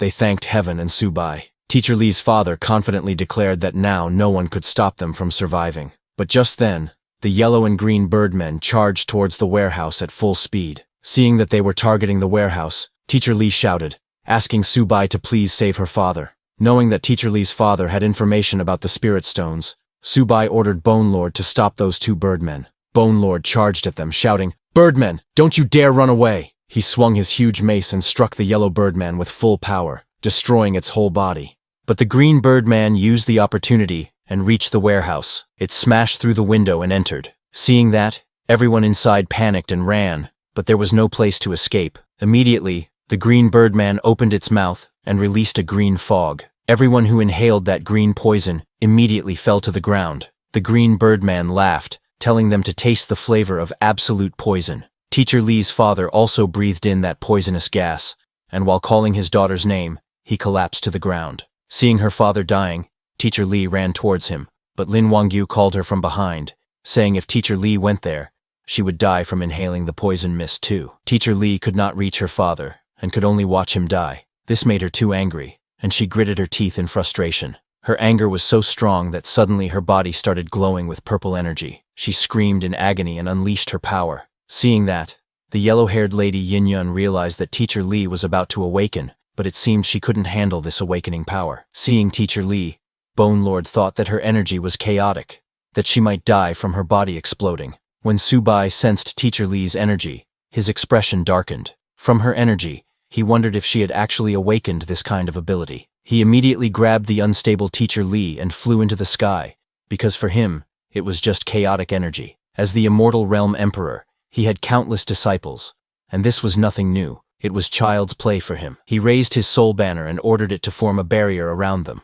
As the barrier formed, Subai immediately started channeling his energy into Teacher Lee's body, knowing that with proper guidance, it often yields twice the result with half the effort. When Lin Wangyu saw Subai and Teacher Lee like that, she felt that this scene was too familiar to her. She saw a vision in her mind where she was standing in front, and Subai was behind her, channeling energy into her. Seeing that vision, a word came into her mind, Master. She could not understand why she felt a bit sour seeing Subai and Teacher Lee together. After a few minutes, Teacher Lee came down to the ground. She had calmed down after Subai guided her through her awakening. As he came down, he asked Teacher Lee to try out her ability and give this birdman a good punishment. Hearing that, the green birdman laughed, asking Subai who he was trying to fool. He challenged them to see who could stop him. Saying that, he immediately turned around and started running away. Seeing him run, Teacher Lee shouted, "Birdman, your wings have malfunctioned. You've fallen to the ground." Just as she said that, suddenly the birdman's wings malfunctioned in reality, and immediately he started falling to the ground. He could not understand what was going on. How did his wings really malfunction? And just like that, the green birdman fell to the ground, unable to fly anymore. Seeing that, everyone was shocked, asking what kind of overwhelming power this was. Lin Wangyu could not believe her eyes, that just by saying a few words, it actually came true. Bone Lord suspected, could this ability be? Before he could finish, Teacher Lee confirmed it, saying, "That's right, this ability is called Words Become Reality." Now her words were truth, her words were reality. She admitted that of course, it was also thanks to Subai's guidance that she mastered this ability. Subai then ordered Bone Lord to slay the birdman, and asked Teacher Lee to go save her father quickly. Teacher Lee said understood and left. On the other hand, as Subai commanded, Bone Lord raised his huge mace into the air, and while laughing, struck the green birdman with full power, telling him this was his true power at the Golden Core realm. Just as the birdman died, Subai raised his soul banner and captured its soul. Chains of spiritual energy came out of the soul banner and tied down the birdman's soul. Seeing this, the glasses guy was too shocked, realizing that Subai really had skills. Even the bone birdman had been taken down, but he thought it was fine, because the people in the warehouse should all be dead, so the mission wasn't a failure. As Subai captured the birdman's soul, a system notification came, congratulating the host for killing a commander-level creature. Because of that, the banner of 10,000 souls level had increased. Currently, its realm was Foundation Establishment. Banner of 10,000 souls is now level 5. Its current controllable boss level undead is 2. Its current controllable ordinary undead is 39. And just like that, the Bone Bird fell beside the Bone Lord in the soul banner. It didn't even imagine that he, the mighty Bone Bird, would one day be captured in the banner of 10,000 souls. Bone Lord told the Birdman that he should consider himself lucky to become a soul in Master's banner, and ordered him to serve their master well. Hearing them talking, Subai looked into the soul banner and asked the Birdman if there was a way to neutralize the poison, but the Birdman didn't say anything and looked away. This made the Bone Lord angry, and he hit the Birdman, asking if he didn't know how to answer when Master asked him a question. He warned the Birdman that he would tear his bones apart. Left with no choice, the Birdman told Subai that if it sucked out the poison, it would naturally dissipate. Hearing that, Subai followed Teacher Lee and went into the warehouse. They ran up the staircase and reached the 3rd floor. Teacher Lee opened the door with a bang and called for her father, who was lying unconscious on the ground. Seeing that, Teacher Lee immediately used her powers and shouted, "Let the poison in Li Zhenghao's body leave his body." But nothing happened. Her powers didn't work, and her father was still lying on the ground. She tried again, but before she could, she suddenly felt like throwing up. She fell to the ground and spewed a massive amount of blood from her mouth. Teacher Lee was shocked to see so much blood. Subai told her that the words become reality. Ability was powerful and versatile, but it was extremely demanding on spiritual energy and one's own strength. Once overdrawn, at best she would fall into a coma. At worst, it could damage her marrow and bones, or even cost her life. Subai continued, telling Teacher Lee that she was lucky this time to only cough up blood. He warned her that if she pushed herself too hard next time, it might cost her life. He then raised the soul banner and ordered the Birdman to come forth, warning him that if Teacher Lee's father died, the Birdman's soul would scatter and vanish too. Hearing that, the Birdman got scared and immediately came out, saying he would do it right away. He went towards Teacher Lee's father and started sucking out the green poison mist from his mouth. The Birdman used his full power and drew out all the poison from his body. He then turned and told Subai that the poison had been in his body for too long, so he managed to save his life, but it was hard to say when he would wake up. Hearing that her father's life was saved, Teacher Lee immediately rushed to check on him. On the other hand,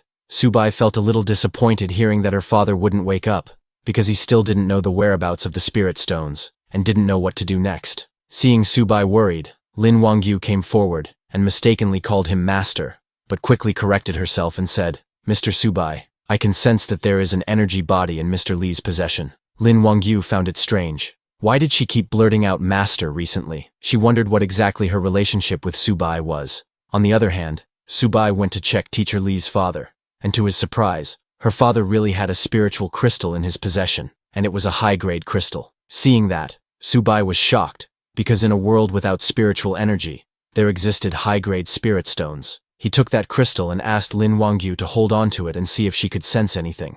Lin Wangyu took the crystal and started sensing its energy nearby. After a few seconds, she opened her eyes in shock. She pointed in a direction and told Subai she could sense something. This stone originated from that direction, probably about 20 to 30 kilometers away. Hearing that, Subai immediately turned around and asked Lin Wangyu to let's go, saying they were heading east. Teacher Lee told Subai that she needed to take care of her father, so she wouldn't be able to go with them. Understanding her situation, Subai didn't say anything, and turned to leave, but was stopped by the yellow-haired Yin Yun. She asked Subai if he remembered what she said before. Subai replied that she wanted to borrow his weapon for a bit. Yin Yun said yes. Subai said take it, and threw the soul banner to her. Yin Yun caught the soul banner. She was surprised to see that she asked Subai for a weapon, and he gave it without any hesitation. She had the power that could help her absorb the spirit from weapons to enhance her own strength. She smiled and decided to absorb it first, and think about it later.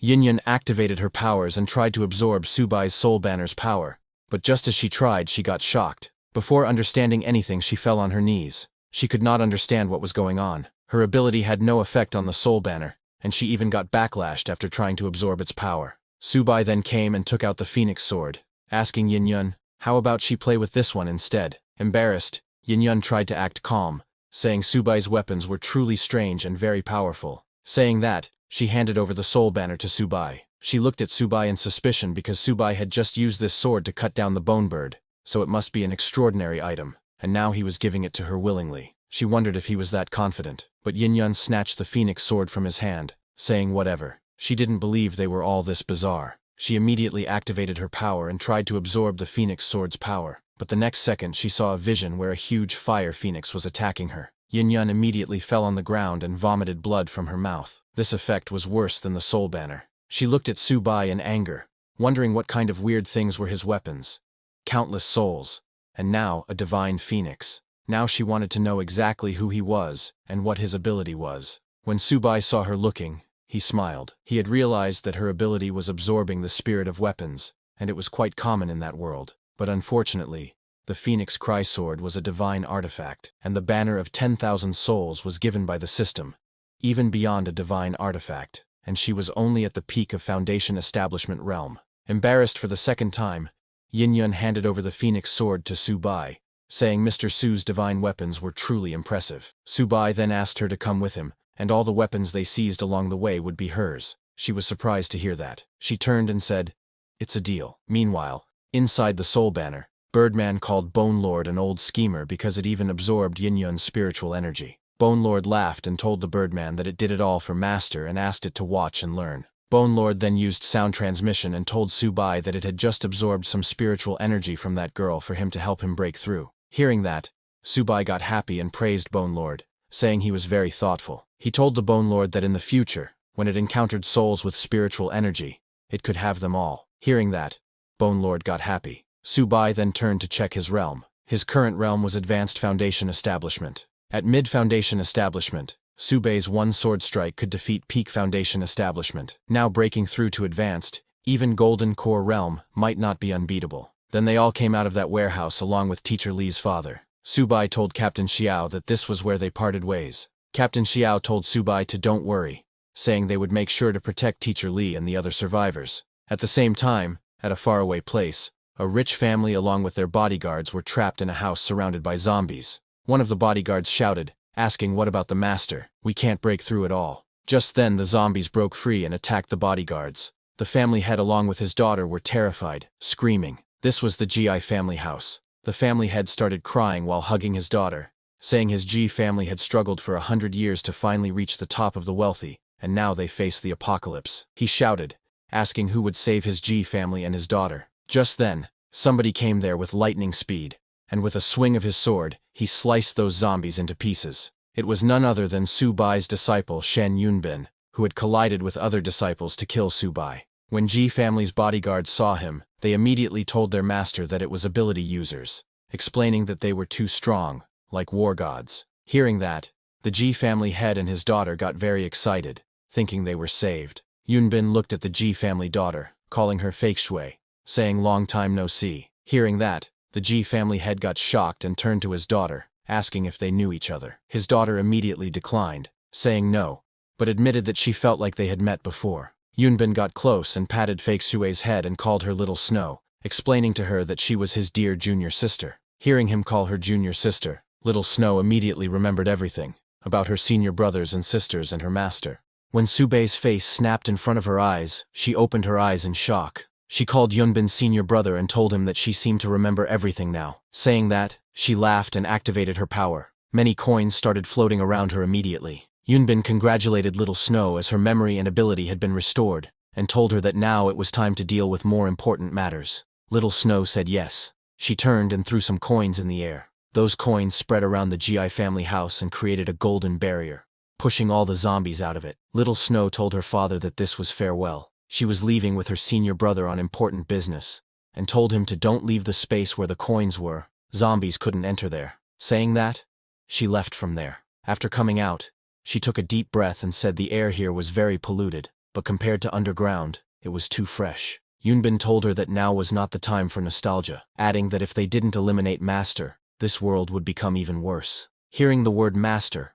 a smile came on Little Snow's face. She smiled and said, "My beloved and respected master, why did you do this? Since you're not dead, my senior brother and I will have to continue our righteous patricide." Yunbin told her that their master was now heading to the spirit cave, so they must get there first, obtain the spirit stones, and then kill him. Meanwhile in the city, Yunbin's disciple, that glasses guy, was standing on the rooftop of a building. He was shocked to see that his mission failed, but he laughed because in his eyes, there was no such word as failure. He decided that as long as he killed Su Bai and his master gave him that thing, he could return to his own world. On the other hand, while Su Bai, Lin Wangyu, and Yin Yun were going, some people who were getting attacked by zombies asked for their help saying, "Ability users, save me." But Su Bai just walked past them. Seeing those people, Lin Wangyu asked Su Bai if they were really not going to save them. Hearing that, Yin Yun called her naive, explaining that they couldn't save everyone. In the apocalypse, improving their own strength was key. Then, after they left the city, Lin Wangyu pointed in a direction and told Su Bai that from here 10 miles ahead was the source of those stones. Hearing that, Su Bai asked them to speed up to avoid any trouble. But just then, Lin Wangyu saw something shocking and told Su Bai that a large mass of spiritual energy was approaching. When they looked ahead, they saw the Glasses Guy coming towards them on a bone horse, and behind him was an undead army. Glasses Guy stopped his bone horse right before Su Bai. He looked at Su Bai and said, "Mr. Su Bai, you killed 3 of my generals and are just leaving like this. That's not very polite, you know." Hearing that, Su Bai got serious, realizing he was the one controlling those monsters. When Birdman saw the Glasses Guy, it panicked, saying it's over, it's the master, and he's actually coming out himself. But the Bone Lord angrily told the Birdman that he was their master. Their only master now was Su Bai. Hearing Birdman, Su Bai asked it if it was scared. Birdman said not at all and asked Su Bai to just give the order. Hearing that, Su Bai smiled and summoned both Birdman and Bone Lord,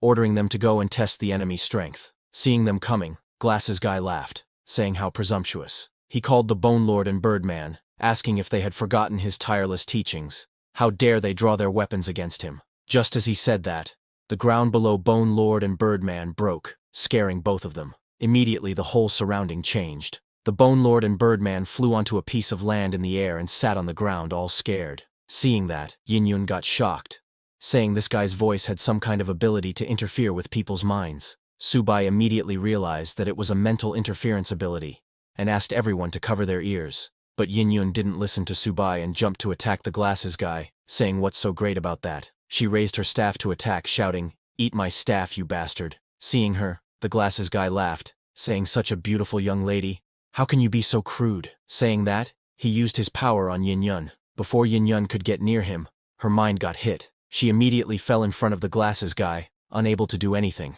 Her personality changed completely, and she started crying like a baby, calling her mama. Seeing her like that, Su Bai used the Soul Banner to communicate with Bone Lord, asking it if the Glasses Guy could create illusions too. Bone Lord told Su Bai that the Glasses Guy's entire body was full of mental control realms. His voice, his eyes, even every pore and cell. Hearing that, Su Bai smiled, saying mental control, quite an impressive ability. However, blocking mental control wasn't that difficult. Su Bai then swung his hand in the air and used a technique. He gathered spiritual energy from the surroundings and created an energy layer over his body. This energy layer covered Su Bai's whole body along with his head and arms. When the Glasses Guy saw Su Bai blocking the perception of every part of his body, he laughed and asked, "How will Su Bai fight then?" But just as he completed his words, Su Bai immediately attacked him with the Phoenix Sword, telling the Glasses Guy to worry about himself. The Phoenix Fire hit the Glasses Guy, burning his whole body. He screamed in pain. Su Bai looked at him with a serious expression, because he saw through the Glasses Guy's acting. Glasses Guy mocked Su Bai, laughing, saying, "Can't catch me, can you?" He told Su Bai that he had seen all his tricks. They were nothing special. Besides, did Su Bai really think he was helpless, just because Su Bai had blocked the perception of every part of his body? Glasses Guy called his skeleton warriors and ordered them to farm ranks. Immediately Glasses Guy's skeleton warriors surrounded Su Bai, Lin Wangyu, and Yin Yun. Both Lin Wangyu and Yin Yun fell on the ground crying. Lin Wangyu also fell into an illusion, seeing Yin Yun as her child. She hugged Yin Yun, asking her to don't cry. Seeing that, Bone Lord panicked and told Su Bai that they had entered Glasses Guy's domain, explaining that he had set this place up in advance, and once they entered this domain, they couldn't escape his mental control. Just as Bone Lord said that, Su Bai also fell into Glasses Guy's domain. He found himself in his own world, cultivating in the air while his disciples were sitting in front of him. Su Bai's 5 female disciples were looking at him while their master, Su Bai, had completely stopped moving. Seeing that, Glasses Guy laughed, telling Su Bai that even with his impressive strength, he had still fallen when he met him. Glasses Guy decided to see what was actually in Su Bai's illusion. He entered Su Bai's illusion where he saw Su Bai teaching his disciples. There was Yunbin too. Su Bai told Yunbin that every detail must be perfect. A tiny error can lead to a huge difference. Yunbin said yes, master, and followed his words. When the Glasses Guy saw Yunbin, he got shocked. He recognized that this was his master. Glasses Guy's jaw dropped when he found out that his master was actually Su Bai's disciple. He got too confused, wondering who on earth was this Su Bai. Why did the master want to kill his own teacher? While Glasses Guy was lost in his thoughts, suddenly Su Bai turned around and looked directly at him. This surprised the Glasses Guy. Su Bai laughed, asking, "Have you finished watching? So you're Shen Yunbin's lackey?" Glasses Guy got shocked seeing that Subai had independent consciousness. Subai didn't reply to him and took out the Phoenix Sword. He gathered fire in the sword and used his Phoenix Cry Sword third form, breaking the classic, and swung at the Glasses Guy, cutting him in half. The illusion broke and the Glasses Guy fell on the ground. Subai asked the Glasses Guy if he thought he was just simply swinging his sword. Subai told him that he was not cutting him, but his illusion. He pointed his sword at the Glasses Guy's head, angry that he had repeatedly offended him just for Shen Yunbin. Subai now started to wonder if everything behind this was all Shen Yunbin's doing. He grew furious because he had treated Shen Yunbin like a son, yet he conspired and backstabbed him. But even when a sword was pointed at him, the Glasses Guy was laughing. Immediately 2 skeleton warriors came from behind to attack Subai. Subai turned and cut down those skeletons with his Phoenix Sword, but the Glasses Guy used this opportunity to escape, laughing and saying, "So what if you've broken my illusion? You still can't catch me." He put some distance between him and Subai, and then turned around. He took out sharp blades, telling Subai that he could dominate this apocalyptic world, not just relying on illusion techniques. He threw those sharp blades at Subai, saying killing the master's teacher. Just thinking about it is exciting. Seeing him attacking, Subai smiled and asked Bone Lord if they understood the Glasses Guy's weaknesses. Bone Lord and Birdman replied that they did. Hearing that, Subai said very good, and summoned both Bone Lord and Birdman, telling them that he was leaving the Glasses Guy's soul consciousness to them. Just as Subai said that, both Bone Lord and Birdman came out of the soul banner and charged at the Glasses Guy. Seeing them coming, Glasses Guy grew angry and shouted, "Bone Lord, you dare to face me in combat!" He threw more blades at Bone Lord and Birdman, telling them to come back after training for another 100 years. But the Bone Lord blocked all the blades of the Glasses Guy, saying he looked down on others too much. Birdman used his wings to deflect all the blades, telling Glasses Guy that he should reassess after 3 days apart. When the Glasses Guy heard that, he realized that something was off. He used his senses and got shocked to feel Bone Lord and Birdman's aura. Both Bone Lord and Birdman jumped to attack the Glasses Guy. Still in shock, Glasses Guy asked if they had broken through to the Golden Core realm. How was that possible? Birdman used its legs to attack the Glasses Guy, telling him that following the new master, it ate 6 meals a day. Bone Lord attacked the Glasses Guy with its giant mace. Bone Lord laughed, telling the Glasses Guy that reaching Golden Core was normal now. He asked Glasses Guy to surrender, saying he was no match for his master. Hearing that, Glasses Guy laughed, calling Subai a petty man in power. He used the blade fans in his hands and with full power pushed both the Birdman and Bone Lord, sending them flying into the air, telling them that with his treasure in hand, they couldn't kill him even if they wanted to. Glasses Guy immediately turned to run away from there, telling them to get out of his way. He was very annoyed and decided that he would concede this time. But just then, Yin Yun jumped from behind to attack the Glasses Guy. She hit the Glasses Guy's hand, making him drop the blade fan. That blade fan went flying in the air and landed in Yin Yun's hands. Yin Yun grabbed the blade fan and completely stripped the Glasses Guy of his treasure. She then used her power and absorbed that blade fan's spirit into herself. That spirit power was too sweet for her, making her feel very good. She then threw the blade fan on the ground right in front of the Glasses Guy. When the Glasses Guy saw that, he immediately picked up the blade fan, but when he tried to use it, he got shocked. He could not understand why it wasn't responding at all. But before he could understand anything, Yin Yun kicked him in the face, sending him flying away. Her kick broke the Glasses Guy's glasses. After defeating the Glasses Guy, Yin Yun turned and thanked Subai for the treasured fan, saying it smells good. After the Glasses Guy was defeated, both the Bone Lord and Birdman came running to him. Both Bone Lord and Birdman used their giant mace and kicks to finish off the Glasses Guy. Bone Lord grabbed the Glasses Guy's corpse, laughing, saying, "Old master, I'm going to eat your soul now." But before he did, the Birdman attacked the Bone Lord, asking to let him eat because he hadn't eaten before. Bone Lord pushed the Birdman saying, "Go away, you are new here. Why are you butting in?" Hearing that, Birdman started fighting the Bone Lord, asking him to let him go first or he would chop him up. But Bone Lord told it to stop boasting, asking if it wanted to have a go. When Subai saw them fighting, he just told them to split it in half. Hearing their master's command, they finally stopped and agreed to split it in half. As the Bone Lord was splitting the soul of the Glasses Guy with Birdman, it wondered how Subai knew it was aware of the Glasses Guy's weakness. This made the Bone Lord realize that his new master was far smarter than the Glasses Guy, and so he should better behave himself. Both Bone Lord and the Birdman then absorbed the Glasses Guy's soul. Immediately the Birdman shouted in excitement, saying it tasted so good, it felt like it was approaching mid-golden core. Bone Lord agreed, saying the flavor was absolutely amazing. Bone Lord then turned and sent some spiritual energy towards Subai, telling him that the glasses guy's spiritual energy was truly abundant, and he couldn't bear to enjoy it alone, and wished to offer it to him. Birdman joined in, saying it too wanted to give the spiritual energy to him. Subai absorbed that spiritual energy, and thanked them. Subai then checked his status window. Subai's current realm was Peak Foundation Establishment, and the banner of 10,000 souls was at level 5. Its current controllable boss level undead was 2, and current controllable common undead was 30. Subai was shocked to see that the banner's level didn't increase, but his realm improved quite a bit. Subai realized that as long as he found the spirit cave, breaking through to Golden Core was within reach. Now that Subai had reached Peak Foundation Establishment, he could explore his sea of consciousness again. Subai then tried to touch his consciousness, and got shocked. He could actually touch it. It was too wonderful. Meanwhile, 10 miles away from there in a rocky area, on a huge mountain's backside, there was a huge cave, and Yunbin and Little Snow were standing at the entrance of the cave. Looking at that cave, Little Snow asked her senior brother if this was the place, adding that she could feel the spiritual energy was very dense inside. Yunbin asked her to let's go in quickly, or they might miss their chance. While going inside, Yunbin realized that his disciple, that glasses guy, had lost his vitality. He got annoyed because of glasses guy acting on his own. Now Yunbin had lost another important piece. He admitted that his master, Subai, was still so formidable. When they went deep inside the cave, they started to see huge spirit stones all over the cave walls. Seeing all that, Little Snow asked Yunbin why they were not picking spirit stones from the walls. While walking ahead, Yunbin asked her if she knew. The core of this spirit cave was a spirit spring. Right in front of them was a small spring filled with spirit water. Seeing such a dense spirit spring, Little Snow got very excited,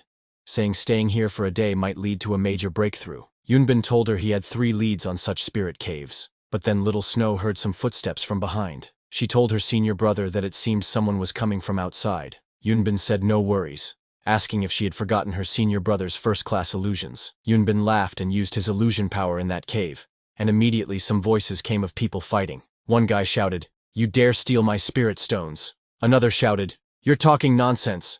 Clearly you stole mine, you're asking for death." Meanwhile, at the entrance of the spirit cave, Subai had arrived there with Lin Wangyu and Yin Yun. When Lin Wangyu saw the cave, she pointed inside and told Subai that it was right inside and very dense. Subai looked inside the cave and saw spirit crystals shining there. He asked both Lin Wangyu and Yin Yun to let's go inside the cave, and all 3 of them entered the cave.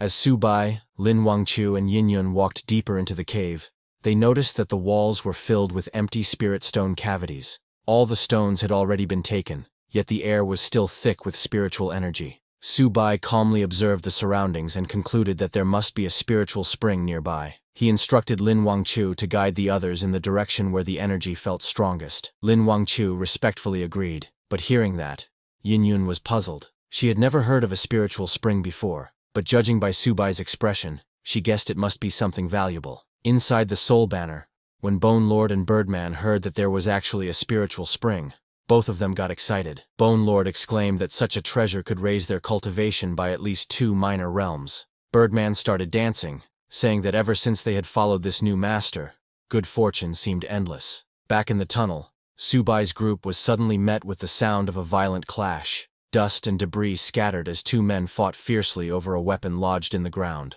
One shouted that the divine weapon was his, and warned the other not to snatch it. The other roared back, claiming the magic staff as his own. Watching from a distance, Yin Yun recognized the fighters, and told Subai that they were Iron Arms and Bronze Legs. She went on to explain that Iron Arms and Bronze Legs were among the earliest awakened mutants. Their names reflected their power. Their limbs were virtually indestructible. Just 2 weeks ago, even rocket launchers had failed to harm them. Hearing that, Subai thought carefully. He remembered that the rescue team only carried bullets effective up to the Foundation Establishment realm, but rocket launchers were much stronger. If even those couldn't scratch these 2, then Iron Arms and Bronze Legs had to be above Subai's current realm. As Subai watched the 2 men fight, he noticed the object at the center of the struggle. It was nothing more than a plain wooden staff. Seeing that, Lin Wangchu frowned, wondering why anyone would fight so desperately over something so ordinary. Subai calmly reasoned that the 2 men must have fallen into an illusion, their minds ensnared. Whoever had the power to trap them in such a way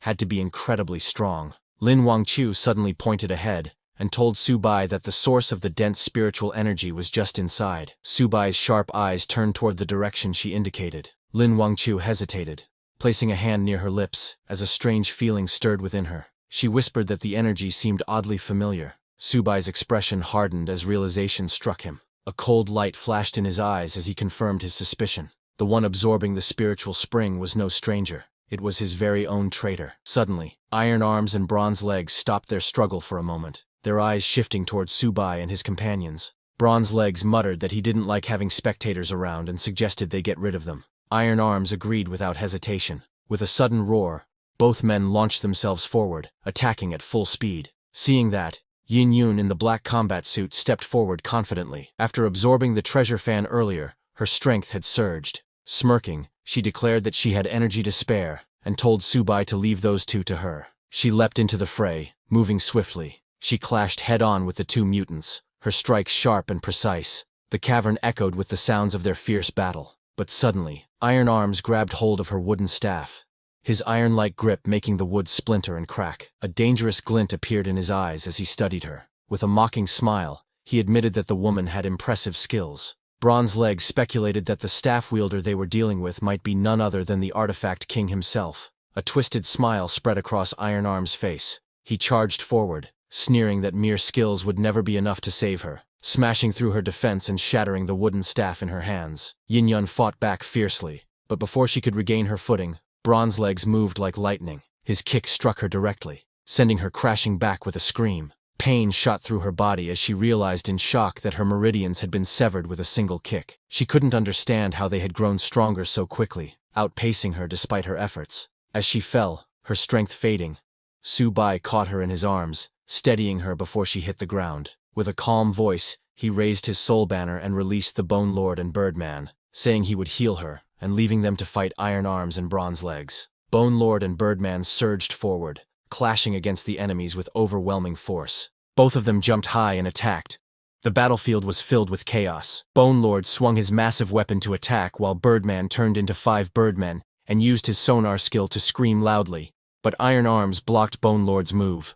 Amidst the clash, Subai rushed in, carrying a wounded Yin Yun in his arms. He threw the soul banner to form a barrier around them as he began to heal Yin Yun. Yin Yun's body was weakening because her injuries were severe. Subai looked down at her and spoke calmly, telling her that he would heal her meridians. He warned that it would hurt, but urged her to endure it. He then pressed his fingers together, forming a seal. Green spiritual energy flowed from his hands, wrapping around them both like a glowing current. His power seeped into her body, mending her broken meridians. Yin Yun gasped, sweat running down her face as the energy spread through her, pain mixed with relief, her voice trembling as she let out soft cries. Soon, her expression changed. The warmth of Subai's spiritual energy soothed her completely, easing the pain. She realized her meridians were regenerating, stronger than before. In awe, she wondered to herself, just who was Subai really? From a distance, Lin Wangqiu spotted the scene. Her face flushed.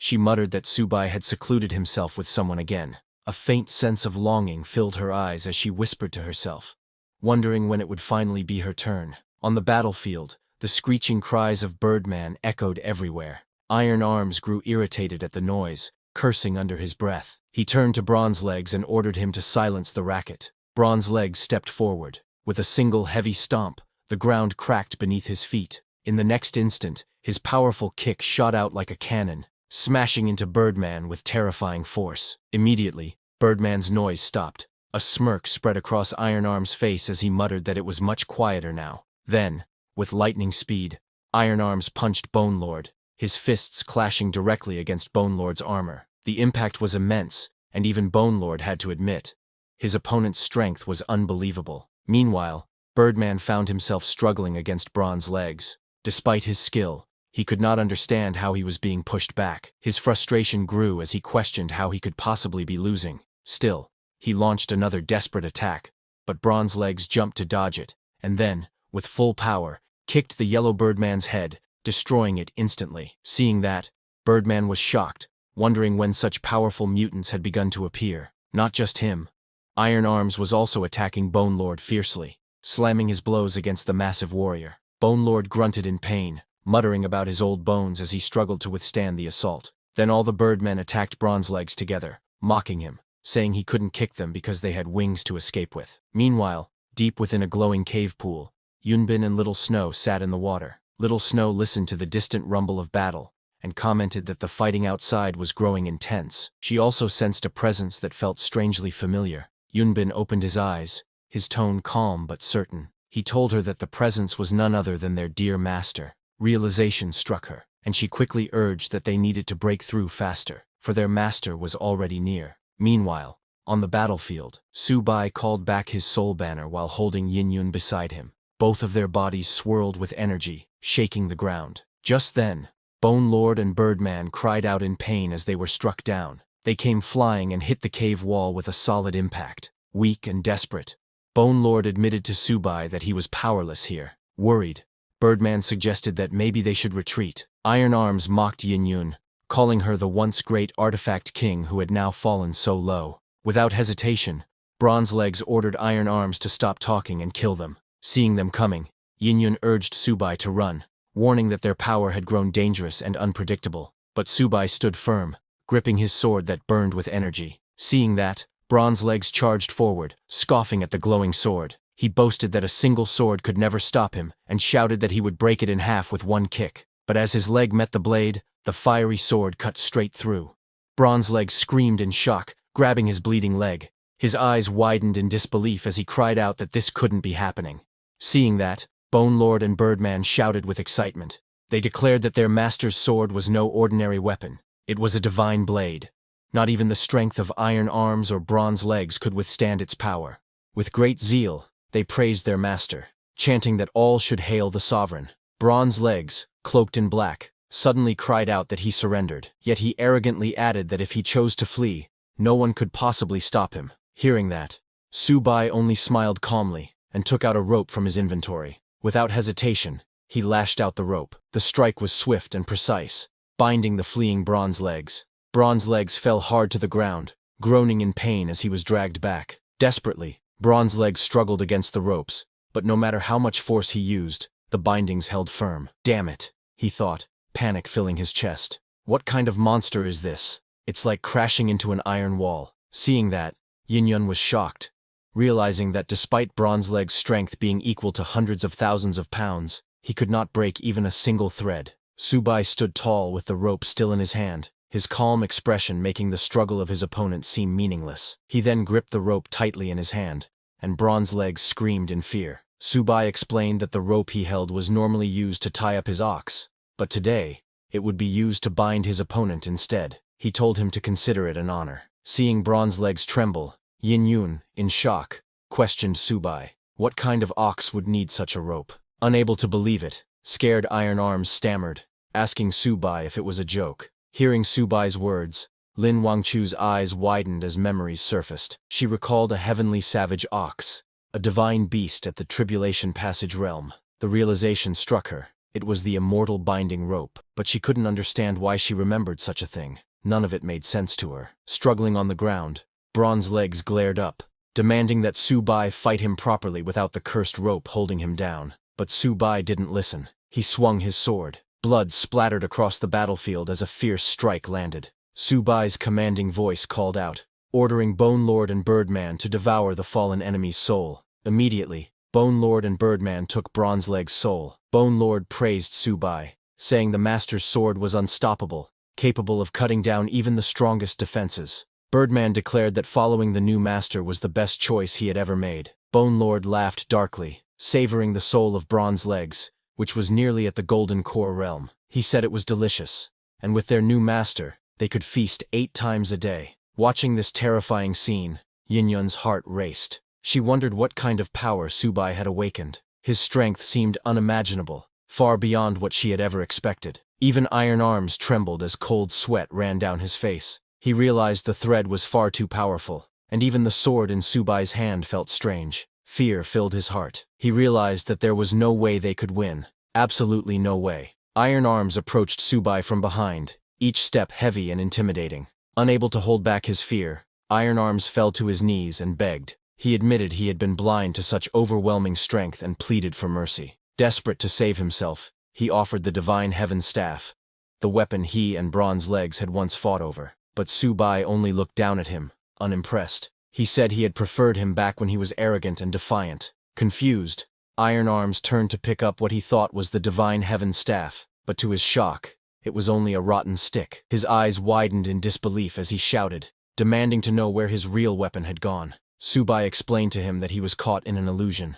The so-called divine heaven staff had never been real. Rage and confusion twisted Iron Arm's face. He crushed the stick and roared, demanding to know who had cast such an illusion on them. Subai pointed toward the wall of the cave and revealed that the one responsible was hidden inside. With a calm but commanding voice, he ordered them to break the wall. Yunbin and Little Snow, soaking in the spring, noticed the noise in the distance. Little Snow remarked that it seemed their master had already subdued those two men.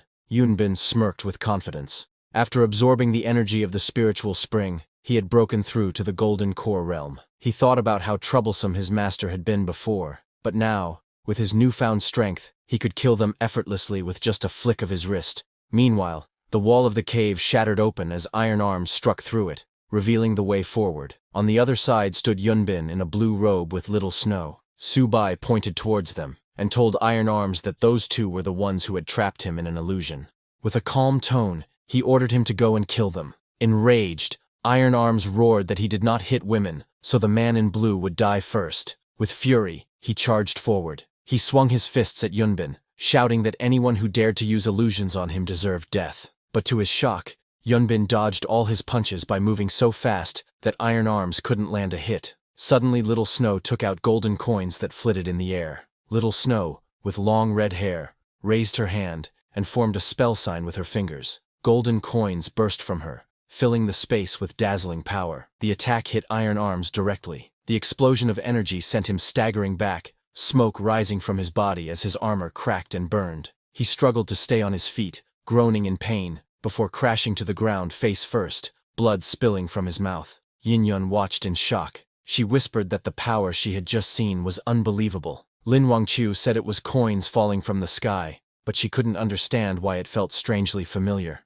Yunbin and Little Snow stepped forward together. Yunbin called to Subai, "Master, it has been a long time." Little Snow admitted the same, but noted with regret that their reunion had begun with violence. Suddenly she noticed Lin Wangqiu standing behind Subai. Little Snow questioned Lin Wangqiu. Why was her senior sister standing behind their master instead of using her sword technique to strike his heart? Confusion spread in Lin Wangqiu's mind as the words, "senior brother" and "junior sister" echoed. Immediately Lin Wangqiu clutched her head, crying out in pain, unable to understand who these people really were. Hearing their conversation, Yin-Yun realized in shock that Subai was being called their master. She wondered what kind of strange organization could have such complicated relationships.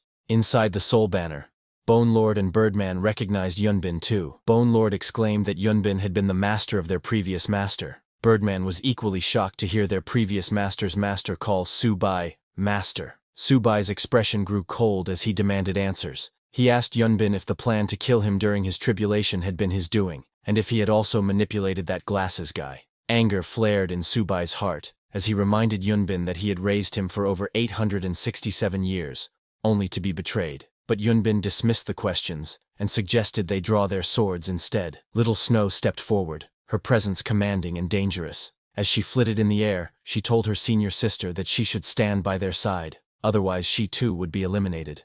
Little Snow was shocked and confused, her eyes narrowing as she saw something unexpected. Lin Wangqiu, standing confidently with determination, had stepped forward to protect Subai. Little Snow was stunned because she hadn't expected such defiance. The air grew tense as they faced each other. Little Snow shouted angrily, demanding if Lin Wangqiu even knew the kind of terrible things the Subai she was protecting had done. But Lin Wangqiu, standing firm, glared back and replied that from her point of view, they were the true wrongdoers. Her voice was filled with conviction. Even though she hadn't known Subai for long, Lin Wangqiu declared her faith in him. She shouted that if anyone wanted to harm him, they'd have to go through her first. Her courage infuriated Little Snow, who snapped back in rage, summoning her coins of power and shouting that Lin Wangqiu was asking for death. Just then, Yin-Yun suddenly jumped in front of Lin Wangqiu, blocking the incoming attack with swift movements. Coins spun wildly in the air after getting hit by her weapon. Yin-Yun grinned mischievously, saying she loved drama and fights. How could she miss such excitement? Then she taunted Little Snow, asking what kind of grudge she had with her own master. Hearing that, Little Snow glared ahead, holding glowing coins between her fingers. In an angry voice, she said that no one should dare pry into her affairs. As power surged from her hands, she shouted fiercely, telling Yin to ask her questions in the underworld instead. She released a storm of golden coins that shot forward with deadly force. Yin quickly raised her wooden staff and began spinning it rapidly, blocking the incoming coins. Her staff was a treasure, but she soon realized with worry that it was about to break under the intense pressure. Meanwhile, Subai stood silently nearby, watching Iron Arms lay motionless on the cracked ground. He then raised his staff high and commanded Iron Arms to come into his banner. A green light surrounded Iron Arms' body, pulling him into Subai's banner. His sudden arrival surprised Bone Lord and Birdman. Inside, Iron Arms looked around in shock, finding himself between two intimidating figures, the Bone Lord and Birdman. Still confused, Iron Arms asked what this 10,000 souls banner was. Subai said in a cold voice that if Iron Arms became his servant, he would be granted an undying body. Hearing that, Bone Lord clicked his tongue and said they had gained another comrade. Birdman crossed his arms and complained that it was just another mouth to feed. Iron Arms looked around in disbelief, feeling his body again. He couldn't believe he had been revived. He wondered if these two strange figures were now his companions. Clenching his metallic fists, Iron Arms shouted with determination that being a servant was fine. As long as he lived, there would always be a chance to rise again. Watching all this, Subai reflected on his past life. Back then, he had ruled through strict orders and harsh discipline, which caused his followers to betray him. But this time, he wanted to change. He decided that true leadership was about balancing kindness and authority. He faced his new servants and spoke sincerely, telling them that even though they were bound to serve him, he also saw them as his friends. He promised fair rewards for their efforts in battle, and vowed not to mistreat those who proved capable. Hearing that, all three of them knelt together, showing their loyalty. They shouted that they would devote their bodies and souls to their sovereign. Iron Arms also nodded with a faint smile, thinking to himself that these new companions seemed trustworthy. Then, as the next fight began, Subai summoned all three of them and gave quick orders. Birdman, protect Yin. Bone Lord, deal with Little Snow. Iron Arms, come with me. We'll fight Yunbin together. They all responded at once, ready for battle. Yin swung her staff fiercely, refusing to back down. Birdman joked that she should hide behind their sovereign, but she scoffed and shouted that she needed no protection. She clashed with Little Snow, her strikes breaking through waves of spinning coins. Just then, Bone Lord swung his huge mace to attack her, but Little Snow jumped and dodged his strike. Looking at Subai, she thought he truly was a demonic pathmaster, one who even used the 10,000 souls banner. With anger in her voice, she said she would destroy the banner's spirits first. Little Snow glared forward, her hands glowing with golden energy as lightning crackled around her. With a smirk, she asked Subai if he still remembered this move. Raising her hand, she gathered energy, forming a massive glowing copper coin above her. She swung her arm down with force, using her treasure fall technique. The giant coin descended with crushing power. Bone Lord below tried to resist but groaned in pain. He could barely hold himself up as the heavy coin pressed him down. This coin, it weighs more than Mount Tai, he struggled to say, his strength nearly giving out. Meanwhile, Iron Arms charged at Yunbin, shouting angrily, "You're the one who cast illusions on me! Take this fist!" He launched a powerful punch, but Yunbin didn't even dodge. He just stared at him with his white eyes. Iron Arms' eyes widened in shock as his body suddenly froze. He fell to the ground, confused and unable to move. Yunbin then looked at Subai and mocked, saying, "Master, have you fallen so low as to let trash lead your charge?" The iron-armed man twitched on the ground, furious and embarrassed, asking Yunbin who he was calling trash. But Yunbin completely ignored him and took out a sword. Holding it firmly, he acknowledged his teacher Subai's skill, admitting that everything he knew about swordsmanship came from him. With a determined look, he proposed a duel and suddenly attacked Subai with a powerful strike. The force of his swing tore through the ground, radiating energy. Lin Wangqiu nearby watched in shock. She was amazed that such a simple sword move could carry so much power. Subai also took out his phoenix sword and explained to Lin Wangqiu that this technique was called sword fall, a blade empowered by spiritual energy. He told her that it could destroy everything in its path, and he called it the ultimate sword. He told her that to counter it required the sword wall, where he swings his sword 360 degrees to create a formation of countless blades forming an unbreakable defense. "This," he said, "is what I call the toughest shield." The clash between Yunbin's sword and Subai's sword shield filled the air with explosive force. Seeing that, Lin Wangqiu was stunned. She whispered that both techniques, the ultimate sword and the toughest shield, were incredible. However, She was worried that her master's cultivation was weaker than his opponent's. But suddenly, she held her head in pain, feeling strange memories flooding her mind. She couldn't understand what kind of memories they were. She was too confused, and her mind began to overload. Seeing that, Yunbin realized Lin Wangqiu's memories were returning. He smiled and gathered a surge of power, lightning flashing around him as he descended with a sharp blade strike. He shouted to his master, Su Bai, eager to prove his progress. Multiple swords surrounded him like a storm, their edges glowing with red energy as he charged forward.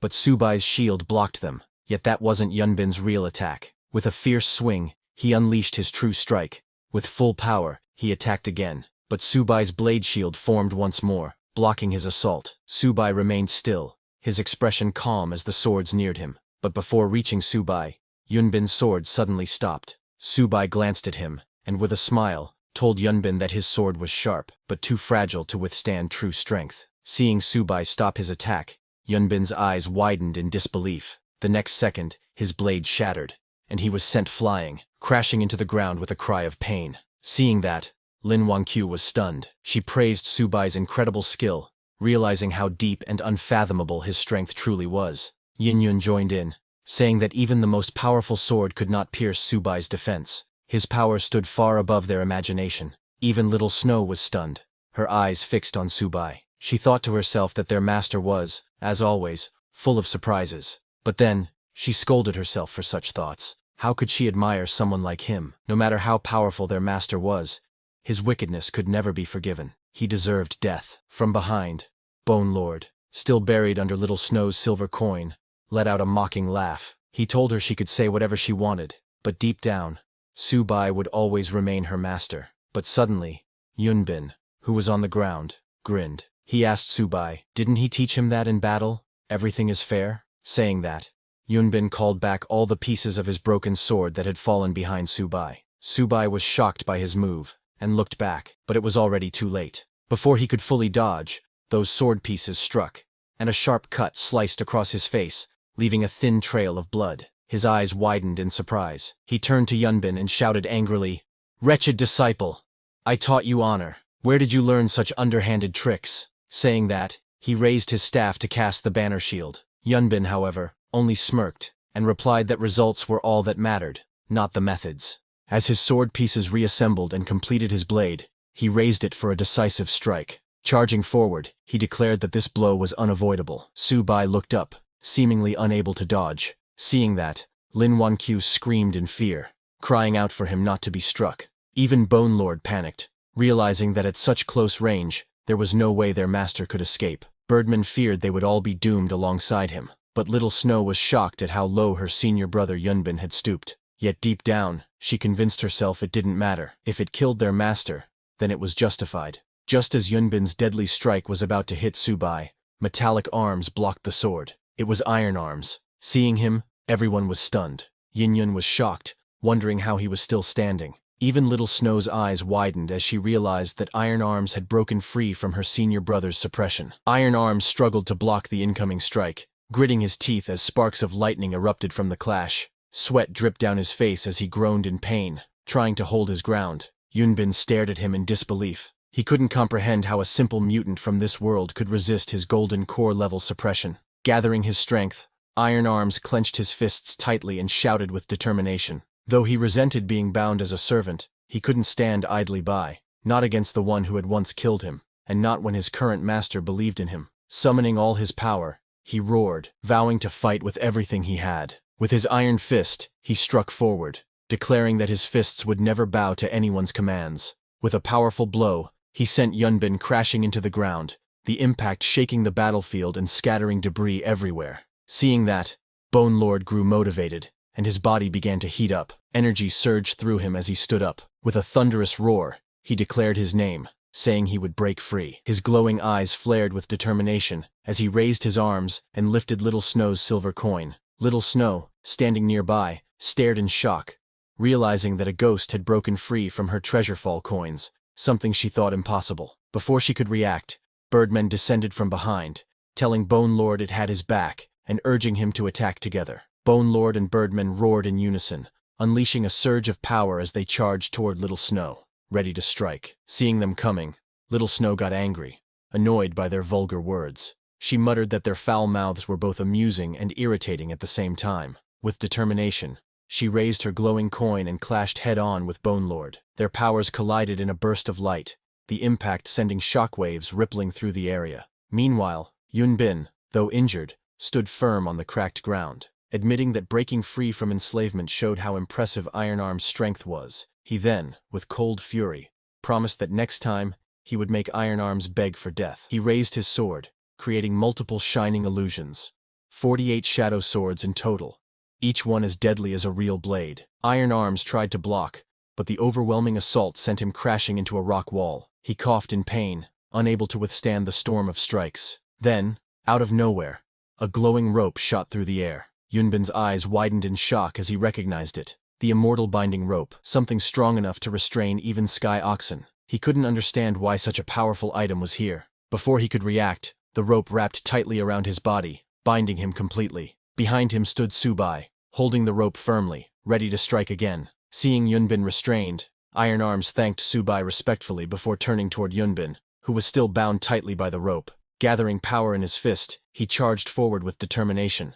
His expression turned fierce as he punched Yunbin with full force, sending him flying backward. Without giving Yunbin time to react, Iron Arms unleashed a flurry of punches, striking repeatedly with incredible speed. Each hit landed powerfully, shaking the ground beneath them. Watching from a distance, Lin Wangqiu cheered loudly, saying she saw everything. Yin Yun smirked confidently. She believed Iron Arms' fists would completely crush their foe. But suddenly, Iron Arms stopped as he noticed something strange. The body of Yunbin started to look unusual. His skin seemed rough and lifeless. Kneeling down, Iron Arms frowned and said something felt wrong, because Yunbin didn't look human anymore. He looked like clay. Subai immediately realized that Yunbin was using a nascent soul technique, one that allowed him to manifest his spirit. However, he also understood that performing such a technique while still at the golden core level came with a heavy cost. Suddenly, Yunbin's spirit emerged from the clay and smirked. He challenged Subai, asking if the so-called master had the courage to face him directly. He mocked Subai for relying on ghosts and artifacts during battle. Drawing his weapon,